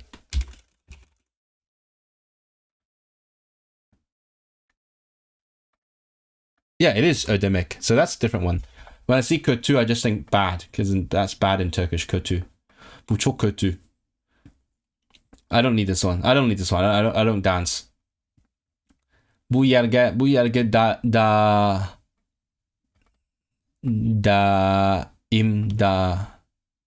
Wait, what? What is this? Let me check. This is a weird word. How is it spelt? Is it like a hamza? It isn't actually a hamza. Daim. Constantly, always, permanently, constantly. Okay, that's useful. See, when Wiktionary has entries, it's really useful, because like, there's examples. I love examples. I might actually go back and into my like browser history and look at all the examples, because these are the best. They're the best stuff. Daim. So Tom, daim puli. Puli. We just learned pool. Yoktek görünidu. Okay, So Tom always sees a lack of money. No, hold on. That's no. Seems to, okay. He seems to be. So he is seen to. What is yoktek? Yok is there is no. So like yoktek has to be something like a lack. No. What is yoktek? Yok. I actually don't know. Yoktek. What? Oh, okay. So yok, there is no, and then tek is like as if. Because we had, hold on, earlier we had the thing, right? What was the word? Kungul. I need my. How do I type kungul? I'm gonna go back to kungul.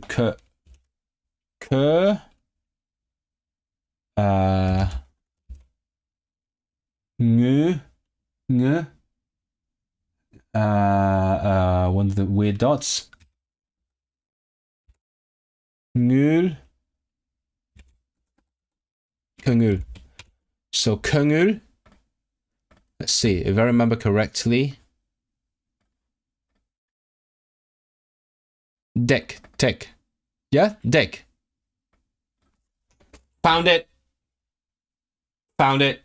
It's practically a puzzle game. That's what I'm doing. It's a puzzle game. So, deck means similar, as if. Let's see if I can find another word. Like, what's a common word that they might have on Wiktionary? Let's just do kitab. I don't know how to type kitab. Deck. Ki, and then where's the E? E, no. What? Okay. Oh, okay, shit. Key. There we go. Tap. Kitab.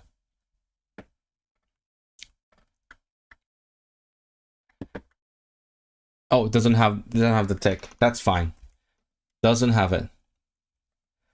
Okay. So anyway, tek is as if. So yoktek would be like as if there is no. So like there is no. So like he is seen like there is no money always. Daim puli yoktek göründü. I'm just guessing. I'm not teaching, so I'm just guessing. So yerge bu yerge daim kelamsız okay, kelamsız. Oh, ki kelamsız because the k becomes the e. Kelamsız. I know this already. Do you come? Kelamsız, kelamdimen, kelamsen. We did that last time. Lots of conjugations. Kelamduk,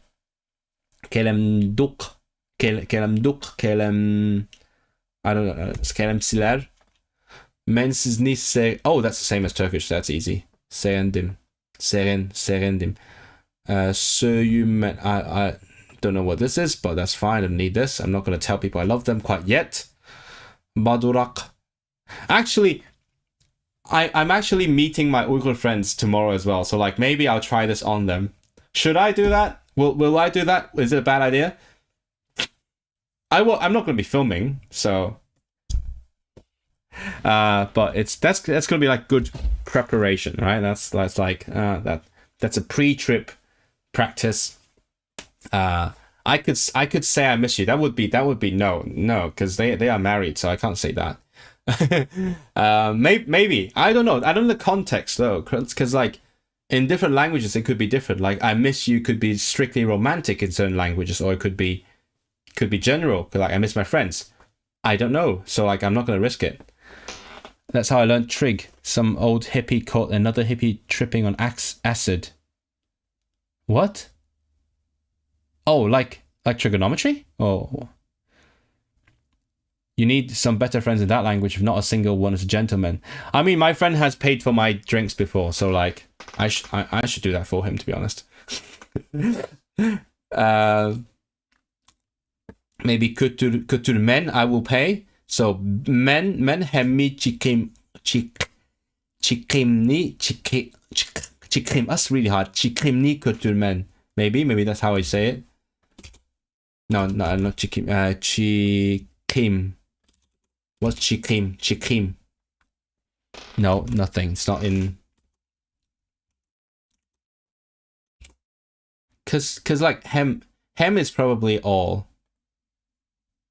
What is chikim? Oh, expense. Okay. So take the expense. Kultur. Let's see if I can find kultur. Kultur. What? That's kömür. The fuck?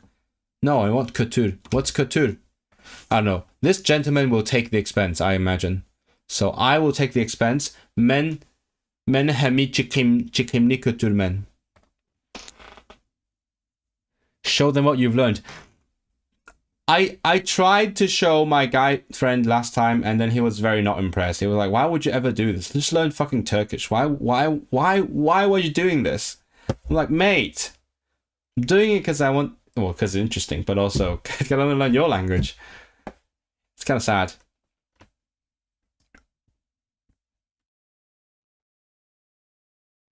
What? S on the hard concrete always. What is that? What is that? What are you guys talking about? Badurak. Badurak Saqib. Saqib. Ip is like a verb ending, I know. Saqib kitting, but I don't know what the rest of it means. And I don't know how to look it up.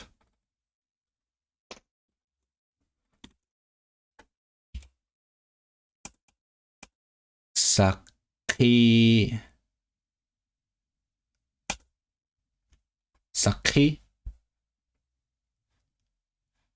No, that's not it. Saqib. I think ip is the verb ending, so like I'm looking for saqi something. No, I don't need that. Fine. Another time. Neritur. I don't need that. Many yalgus koy. I don't need that. That may be yardem lishing. Maybe not in this context. I don't need that for my restaurant trip. Hopefully. Fire. Ot ketti. Tohta. The tohta. Sakchi chakiring. I don't need that. That's this one a bit too late. Like I'm gonna say that to myself. But I might as well learn it. I mean, it's my birthday week after all. So Torolran.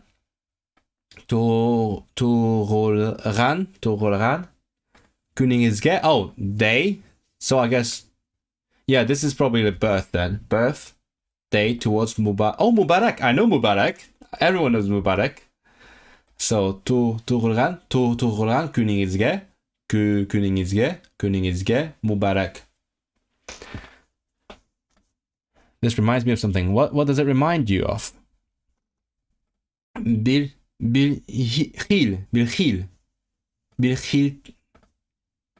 I know Til is language because it's the same in all Turkic languages. What is Khil? Khil.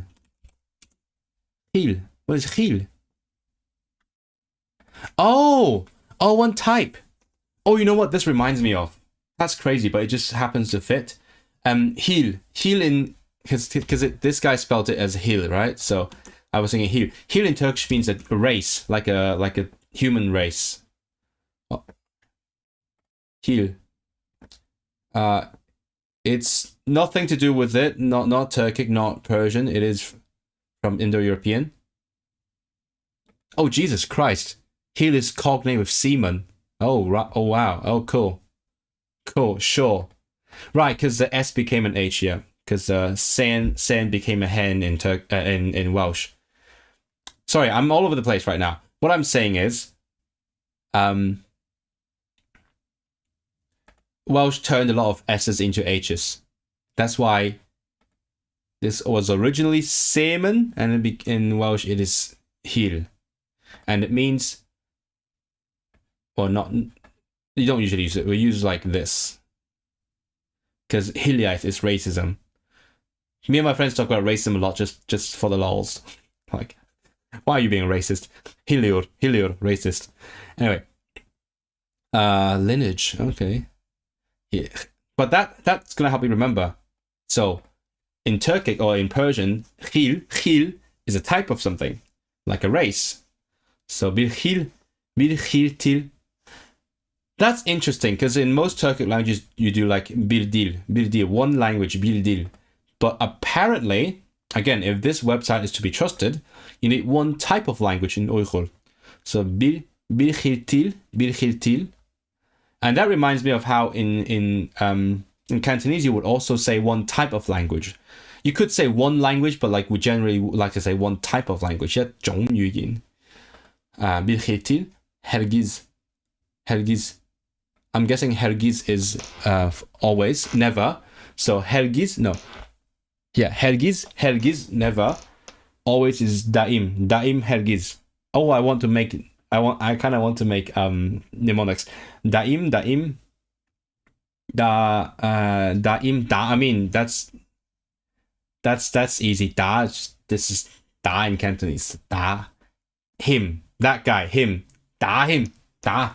So keep punching him and hitting him non-stop. Da him, always. That means always. Da him non-stop. Permanently. So, and then hergiz, that's a bit harder. I know what her means. Her is every. So I don't need a mnemonic for that. As long as I know what giz is.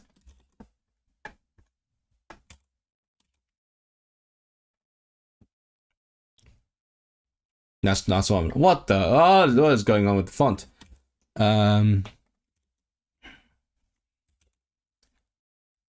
Giz. Okay, no idea, but hergiz. But either way, like I could just remember no, but this is never though. Like this is never. Absolutely not. Not under any circumstances. Oh wow.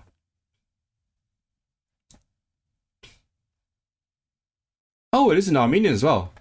That's why it sounds familiar. I've seen this word before. Hergiz.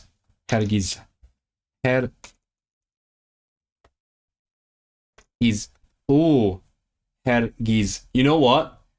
Geezers, man, they go bald. like so they don't have the hair. So they never have the hair. Again, I'm exaggerating, but that's there you go. That's the mnemonic. Geezers never have hair. So hergiz, never.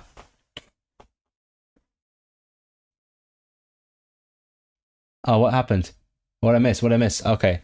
Your BSL teacher gave me the sign name Fire Alarm to one of the students because one of his students, not you, okay.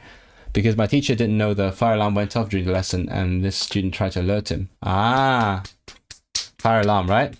That's the alarm. Is that also fire alarm? Say bir tane dil. Oh yeah, in Turkish you could say like bir tane anything, right? You can use tane to count anything. Bir tane, but bir khil, this is bir khil, one type. For 3 years, Jesus, wow. That's cool, it's a cool story. I feel like I've already told this story before, but you reminded me of this and I still find it really funny. So I'm going to tell it again. There was that one night I was like hanging out with people, like at the meetup. I taught people some basic BSL. I taught them to like spell their names. And then I showed them some numbers. So I showed like 1, 2, 3, 4, 5, 6. So I was talking to two people, right? A guy and a girl. The guy was trying to do the 6, and then he put it here, just randomly, arbitrarily. It obviously wasn't aware that the location has an effect on the meaning. So I said, hey, you just signed £6 because if you do it from the chin, it's pounds, £6. And then the girl was like, hey, that's exactly how much I paid for my cocktail, £6. And then later on in the evening, she started like randomly spelling her name in BSL to random people just for fun, because she's proud that she's learned that, and she actually does it well. She does it well, like correctly. But then randomly she'd be like £6. So her name and then £6. I was like, bro, you gotta stop doing that, or it's gonna become your sign name. Just don't do. That could happen. Like, sign names could come from anything. Obviously, I'm not gonna give her the sign name because I'm not deaf. But if you keep doing that, eventually maybe it will become your sign name. And you don't want your sign name to be £6. That would be awkward. That's a story. Technically, 2 signs, not just one sign name. Yeah, I mean, I have a classmate in my BSL class whose name is Drama Queen, because she absolutely is. So, Drama Queen. And initially I was like, are you kidding? That's a long name. Are people actually going to use that? But no, our deaf teacher actually started using the sign name. And this every time he's like, oh, Drama Queen is missing. Oh, where's Drama Queen? He just does that all the time. So it actually works. It works. Drama Queen. It's amazing. The randomer, the better. And yes, like the video. Thanks for Michelle. That's why you're the mod, because you do helpful things like this. Fire alarm. Fire alarm. Is it the one I'm doing then? Fire alarm. That's a cool story. I feel like at least I would prefer fire alarm to £6. Sounds like a great stage name, potentially, but it's just so silly. Hey, my name is £6. Yeah, I would actually like a new sign name, but I don't have no idea what it could be, so I'm sticking to the one I have now. It's hard to change, because when you're used to it, it's like it gets stuck. That's what happens to people. But some people also go through multiple iterations. I have friends who have changed their sign names. I think lots of my friends have changed their sign names. My BSL teacher's old sign name apparently used to be Drama Queen when he was in theatre class. That makes sense. So maybe she inherited it from him. My classmate inherited it from him. Yeah. Drama Queen. It's great. Drama Queen is missing. Oh, Drama Queen is dying. You have a cool one. I think meaning wise it's cool, but it doesn't look cool. That's how I feel about it. So my sign name is this, which is a combination of 2 things. One thing is I just started signing for no reason. One thing is this, which means language, because obviously your boy has to get his name from language. So this is language. Or in certain parts of the country, I don't know where actually. We had a little debate on that. I thought it was a Liverpool thing, but it's also a southern thing apparently. So I don't know. But in parts of the country, you do this. In my part of the country, this is translate. But in certain parts of the country, this is language. So that's part 1, language in certain parts of the country. The second thing is like when you've done something like clap, clap, done. And that's because people say I sign very fast. I don't think I do, but apparently I do. So people are like, oh, Israel just signs and then done. So that's why it became the sign name. Does it look cool? I don't know. Yeah, it's important. You gotta do it with like the conviction or like the snappiness of this. You gotta make it feel like this, because that's the intention of the name. Like done. So if you do it gently, it just doesn't come across. It doesn't mean the same thing, right? So you can't do it gently. You gotta do it snappy. Michelle's sign name. Would you like me to explain? I like mine, to be frank. I don't think I'll change it unless it no longer suits me one day. I mean, the way it's looking, it probably will suit you for a long time, right? It is quite common for people to have sign names based on appearances. I don't have anything like I think distinctive about my appearance, so I didn't get that in mind. My most distinctive thing is I speak a certain number of languages. That's how people got that, which is kind of sad because I'm supposed to be a musician. So, but I guess music doesn't really feel as salient or as prominent as a characteristic for a person in the context of a deaf community, because they don't really listen to my music. I wonder why. especially new music, right? Because I think people keep arguing against me to say, like, oh, deaf people can enjoy music. I'm like, yes, but in terms of like new music, contemporary music, it's more like close listening. You got to focus on the details, and that's kind of where deaf people would fall short. So I've fully come to terms that my deaf friends are unlikely to enjoy my music, and which is fine. There is other kinds of music. So Michelle, that's I can't do it very well. That's your sign name, right? Because that's what you do with your braids. With the clips as well, right? Where are they? I forgot where they are. That's cool, but would go from cool to funny if you no longer had the hairstyle. I know people who got their sign names from when they looked different, and I mean it's a cool story. It's good for people to like take a peek into your history. So it's not bad. Yeah, pasta. Yeah, 2 braids. Braids. There you go. Yeah, I'm sure like people get names from like if they're bald, or like hergiz, or what else? Hairstyles, eyes. If you have really distinctive style of makeup, maybe that could also be a name. But I don't know. I don't give sign names. Only deaf people give sign names. So like I'm not very good at it. That's why. The clips aren't part of it. Okay, right. I wasn't very sure if that's it, because this could also potentially refer to the clips. That's why I wasn't sure. But I knew it was a hair thing. It's definitely a hair thing. Just a question of which part of the hair. But yeah, I don't know what else would be like characteristic of me, apart from the stuff that I do. Right? I've seen very bad signings where people like embrace them. So I don't want like a mean one. A mean one would be really sad. Someone at the deaf social said it should be bunny because of where the clips are placed. Oh, right. Yeah. If you use the clips are here, so it would become like a bunny. That's fair. Okay, let's finish this. I'm probably not getting to the textbook today, which is fine. Which is like that's in the plan.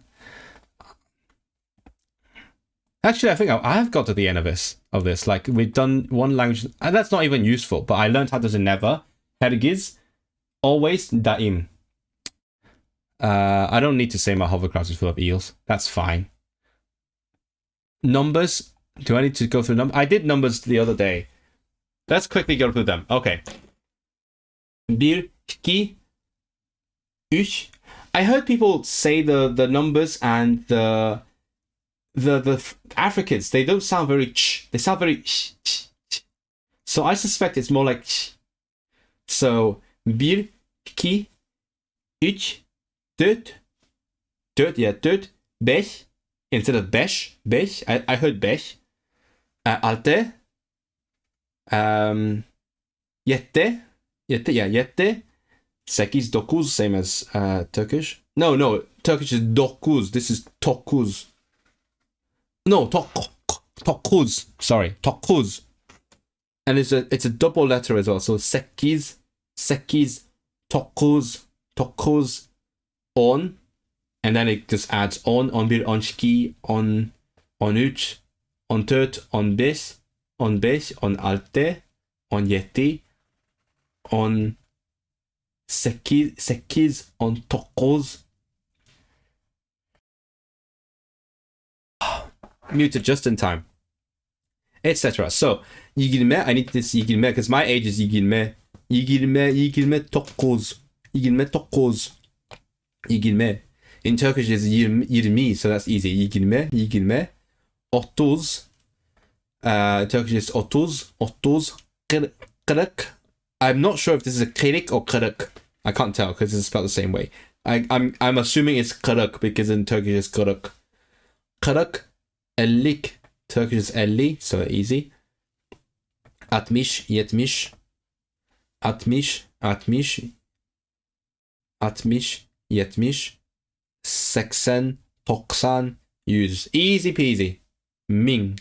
Oh, ming, okay. Milyon, milyard. Yeah. What is this? Oh, okay.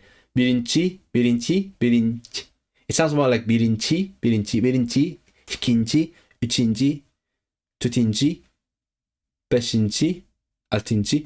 It doesn't do vowel harmony, which is great. So yeah, we got the numbers down. I mean, I don't know how to say my age. Age in Uyghur.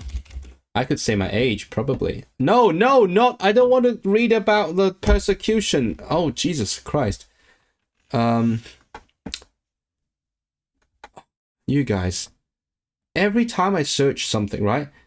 I just want to learn how to say my freaking age in this language. And it's just this. I mean, this. Bro, just let me learn the language, mate. Oh. So I am men yash. Is it just yash? Okay, so if it's correct, then so men 29 yash. Easy. If I want to say happy birthday to Toleran Kuninge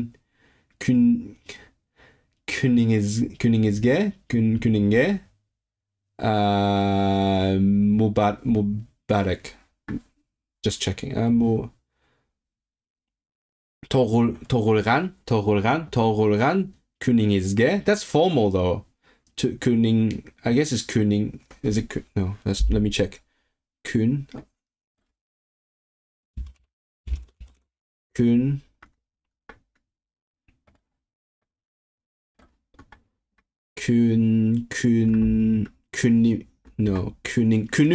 Okay, so it does harmonize. Kununge.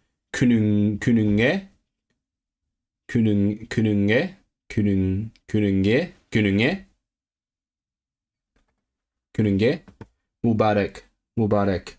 So Tohulgan. So how old are you? How old are you in Uyghur? Not Chinese, Google. I don't want Chinese. How old? Kancha. Oh, we got that kancha. I know kancha yashka. Kancha yashka kirdiniz. What? Kirdim. Men yashka kirdim. No, wait, that's different. Okay. Men. This spelling is terrible, but okay. Yashka kirdim.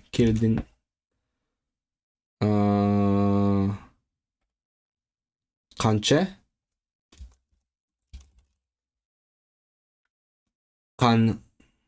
Kanche. Hey, the font is normal. So it's a default font that is fucked up. This is normal. I can read it. I mean, I can't read it, but it's readable. Kanche yashka kirdiniz. Okay. Kanche yashka kirdiniz. Kanche yashka kirding maybe kirding. So men 29 yaşka girdim. Easy. I'll look at this table later because I love these tables, but I also want to read these examples. But I will first look at kir. I want to kirdim.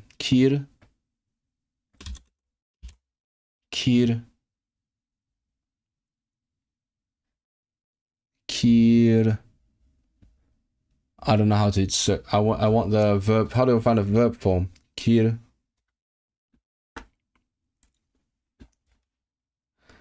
I don't know how to use a dictionary.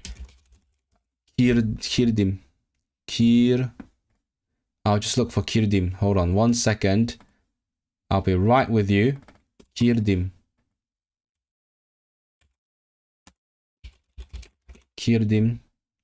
No, can't find it. God damn it. How do I look for a verb? That's the thing. How do I find a verb in Uyghur dictionary? Okay, let me try. Eat. I'm figuring out the system, okay? I want to find out how the dictionary works. So eat. I'm reverse engineering everything, guys. So Uyghur, yeah, okay. So you need the mek form. So yemek. So kir. If the root is kir, I assume that I will need a kir mek or something. I'm literally reverse engineering this shit. Kir. So I'm gonna try and put a kir mek and see if it's a real word that exists. So kir. Where's the M? Where's my M? Meh. Can't find my M. That's oh, it is. Meh. Eh. Yeah, I think I found it. Easy peasy. Kirmek. There we go. I have successfully reverse engineered this dictionary. Kirmek. Okay, enter. Oh, wait, in Turkish it's kir. I know that. I should know that. No. Wait, what? Girmek. Okay, I haven't used this word before, but okay. Girmek, enter. Okay, so what you say is, I have entered 29 years. Oh yeah, ka. Yash is years, age. Ka, towards. So I have entered into 29 years. That makes sense. Okay, so men. Oh, I want to say this week. How would I say this week?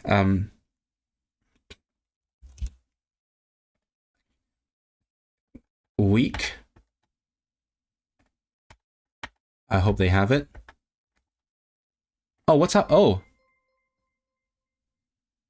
Hey, Raymond, thank you. Your channel last week and wanted to say thanks for showing your tools and processes. It's been super helpful. The text-to-speech works. Thank you, Raymond. Thanks. This is beautiful. Thanks for the donation. Thanks for being part of the channel. You're part of us now. Do I show my tools and processes? I hope I do. I think I said in one clip that I try not to teach you what to do, but I show you how I do it, and then you can learn from me. And I hope that it's helpful. But meanwhile, I'm looking for this. God damn it, they don't have it. No, they do have it. Hepte.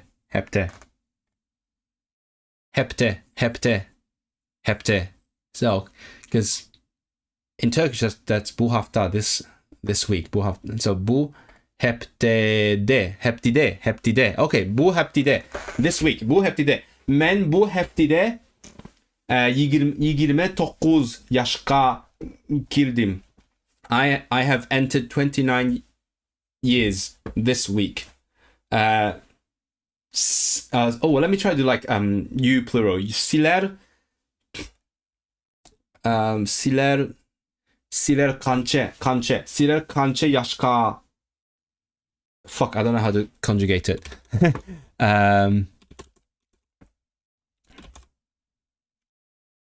No, I'm looking at. I need where is my? Oh, I need to find it again. That's fine. Kir. I can type now. Kir mek.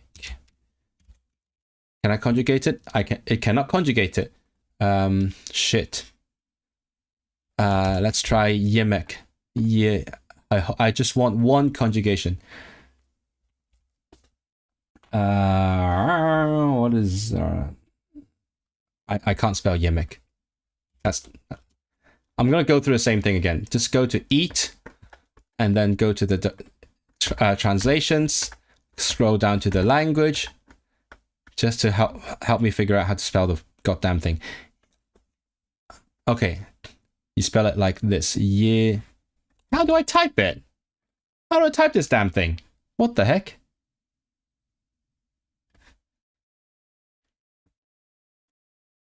Can't find it.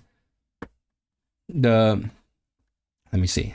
Is it this one? No, this one. This is D. This one.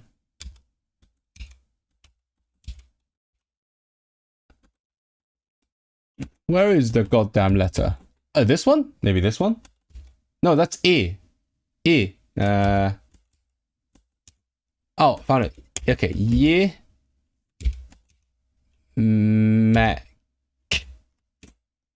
Yes, I got it. I can type it now. Yemek. Yemek. Okay. But still no conjugation. Sorry. Okay, so I don't know how to conjugate. That's fine. I'll just guess. So, singular plural you say kanche yaşka kırdınız. I'm gonna guess that singular informal you would be kanche yaşka kırdın. And then maybe the plural be kanche yaşka kırdınlar. I could read the textbook, but okay, let's see if Wikipedia has anything on it.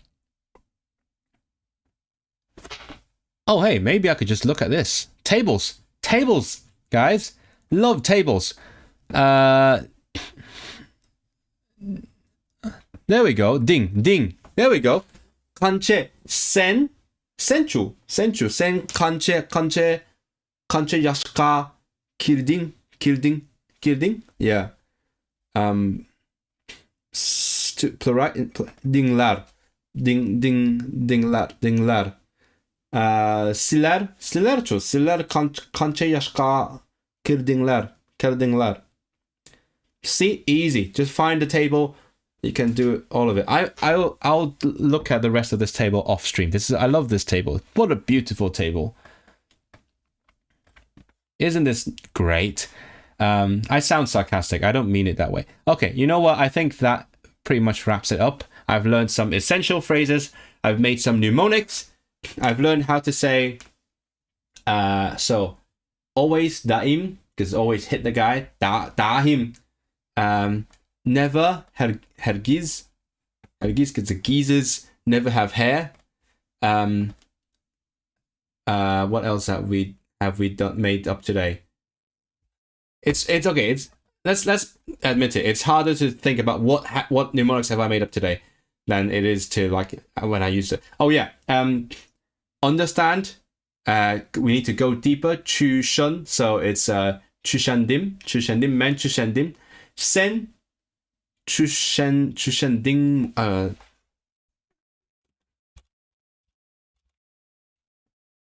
Chüshendingmu.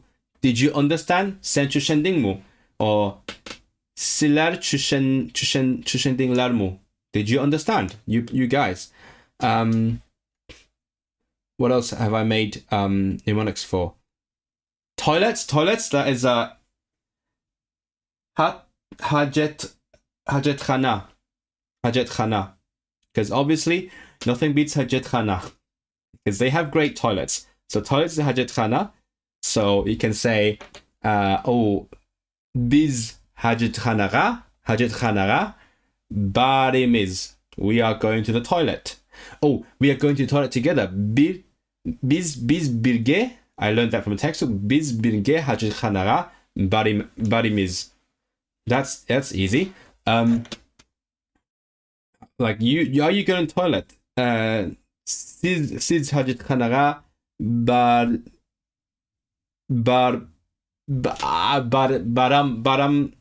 baramsiz.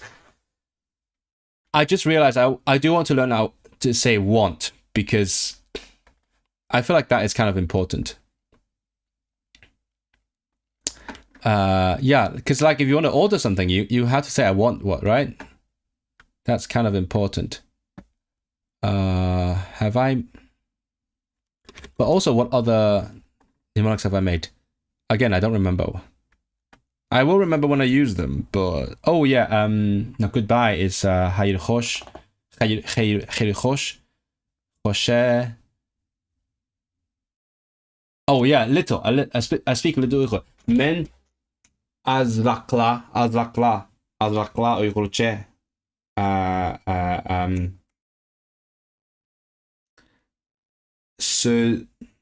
Sözleymen. But yeah, how do you say I want something? Let's see if it's got anything here. Silerde boş öy var mı?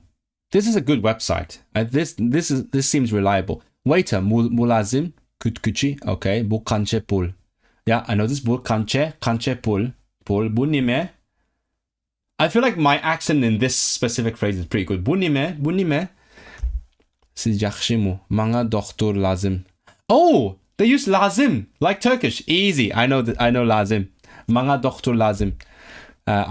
To me, a doctor is required. Men azraqla. No, doesn't tell you how. Okay, let me quickly search how to order something. Order food in Uyghur. This is kind of what I mainly phrases.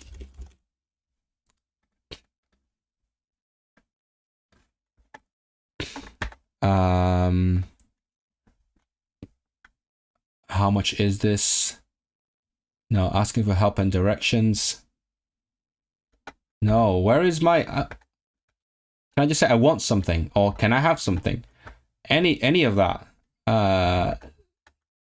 Eating, here we go. It's empty! It is empty! Fuck me. God damn it.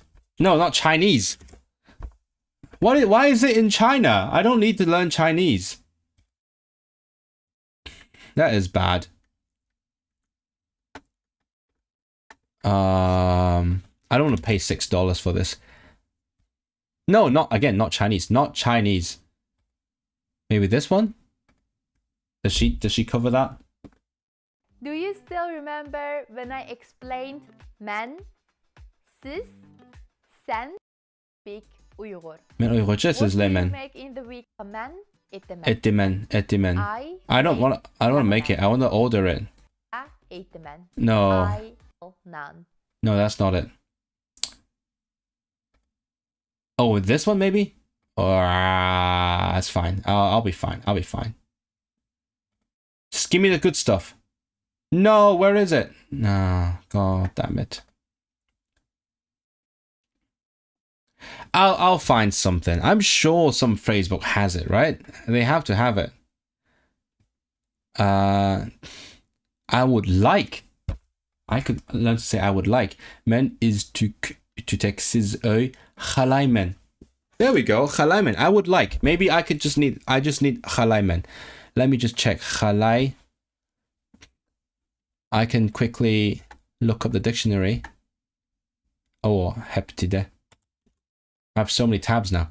I just want this one last word. Halaymen. I don't need to know how to say like I want and I would like differently. I just need one word to say I want something. Give me something. How do I type this one? I think it's no, I think it's this. Let me check, just double check.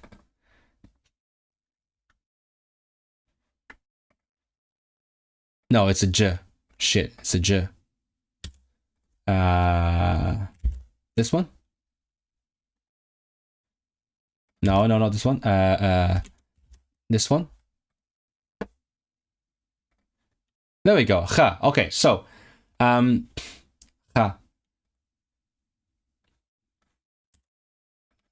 Ha.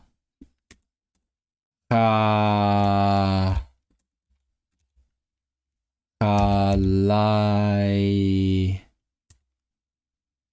No. No, khalamak.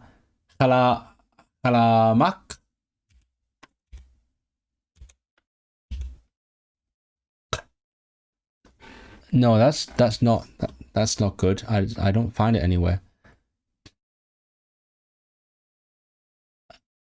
Khalai.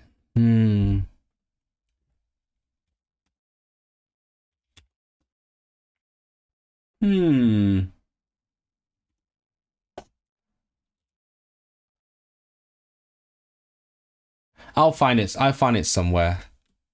Right? La mak. I don't know how to type mak. Is it this one? No. I'm pretty defeated right now. I feel like I'm a bit tired. Might be a good time to call it a day. Last resort, always go to Google Translate.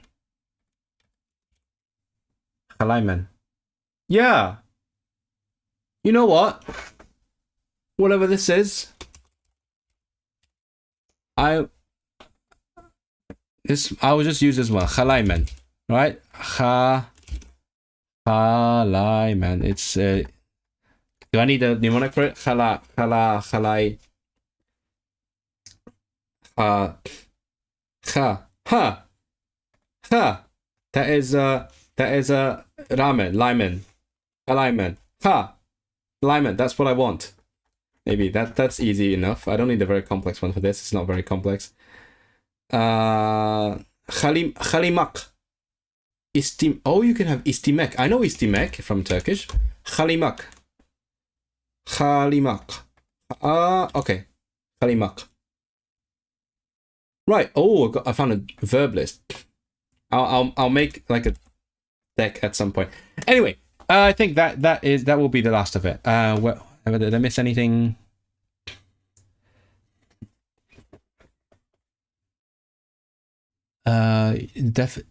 Karis, deaf influences. She changed her sign name to something to do with her makeup. Really? What's her name? I don't know. I know who she is. I met her, but like I don't know her sign name. She does 3 dots of eyeliner on her eyes, so her sign name is a visual representation of that, which is cool. That is really cool. That's really freaking cool. She is really cool. I can't believe how cool she is. Million, yeah, you know Million. Nice progress. How's the Uyghur going? Today I didn't use a textbook. I just looked at phrases. I broke down the phrases, learned some grammar, learned how to say I can do something. Yeah, layman, I can do. Layman, maybe. Layman.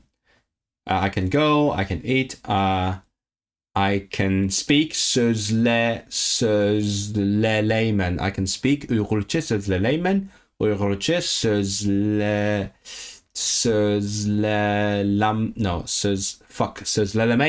no. What is it? I can't speak.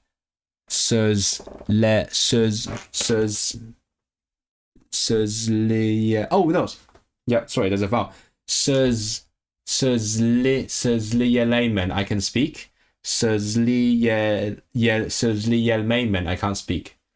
Layman, I can speak. Layman, I can't speak. Layman, I can eat. Layman, I can't eat. Buni layman, I can't eat this.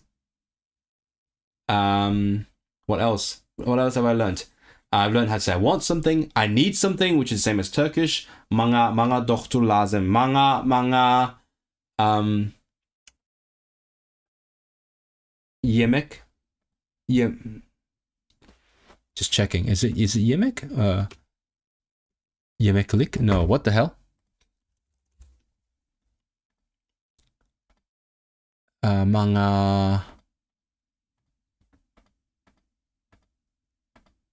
tamak. Manga tamak. I need to remember tamak. Manga tamak lazım. Tamak lazım. I need food. Manga temlik tamak lazım. I need tasty food. Manga yaxshi tamak lazım. Or I need good food. I want good food. Men yaxshi tamak. Khalayman. Khalayman. We learned khalayman just now. What else? Some basic phrases. Good evening. Khaylik get. Goodbye. Khayr khosh. Cheers khoshe. What else? Nice to meet you, which is Sizni Tonush Qenimga Khushalman, or that's nice to meet you, and then like nice that we see each other, which is Görüşümüzge Khushalman. Yeah, I think that's most of the stuff that would be useful. Oh, how much is it? Kanche pool. Kanche pool. How much is this? This is how much money. Kanche pool. I don't know. Bilmeymen. Men bilmeymen. I understood bu chüshendim. Men chüshendim, sorry. Chüshenmidim. I didn't understand. Men chüshenmidim. Oh, sorry, I didn't understand. Sorry is I didn't remember that one. Ketchurung. I was like, it sounds like catching. So ketchup. It sounds like ketchup. Sorry, I spilled ketchup all over you. So ketchurung. Chushen midim. Ketchurung. Or it sounds like ursäkta. Undskyld. I don't know. There are lots of sorries in different languages that like in that general vicinity of the mouth. Anyway, so will there be another Uyghur stream before? Would you like one? Would you like to see one? I'm gauging my audience because I also have other things I could be doing. Not that I'm inclined in either particular way. It just depends on what's working for me, for you guys as well. Like if I need it, like right now, I might need it because I'm not going to the country. I'm going to a restaurant next week, and I can like pull a Xiaoma and speak. Do you think Xiaoma has learned Uyghur, guys? Do you think he's learned Uyghur? I'm sure he has done something like that. Well, let's check it out. Would be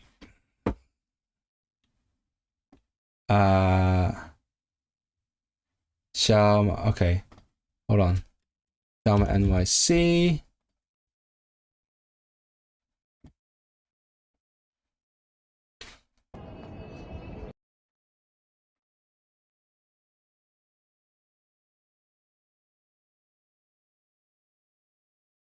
I don't. No, he's done Tibetan. Hasn't done Uyghur. Hasn't done it yet. Navajo, Tibetan. This might have it in it, maybe.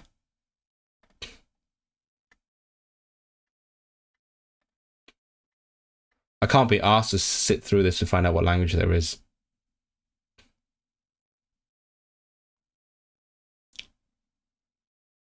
Never mind.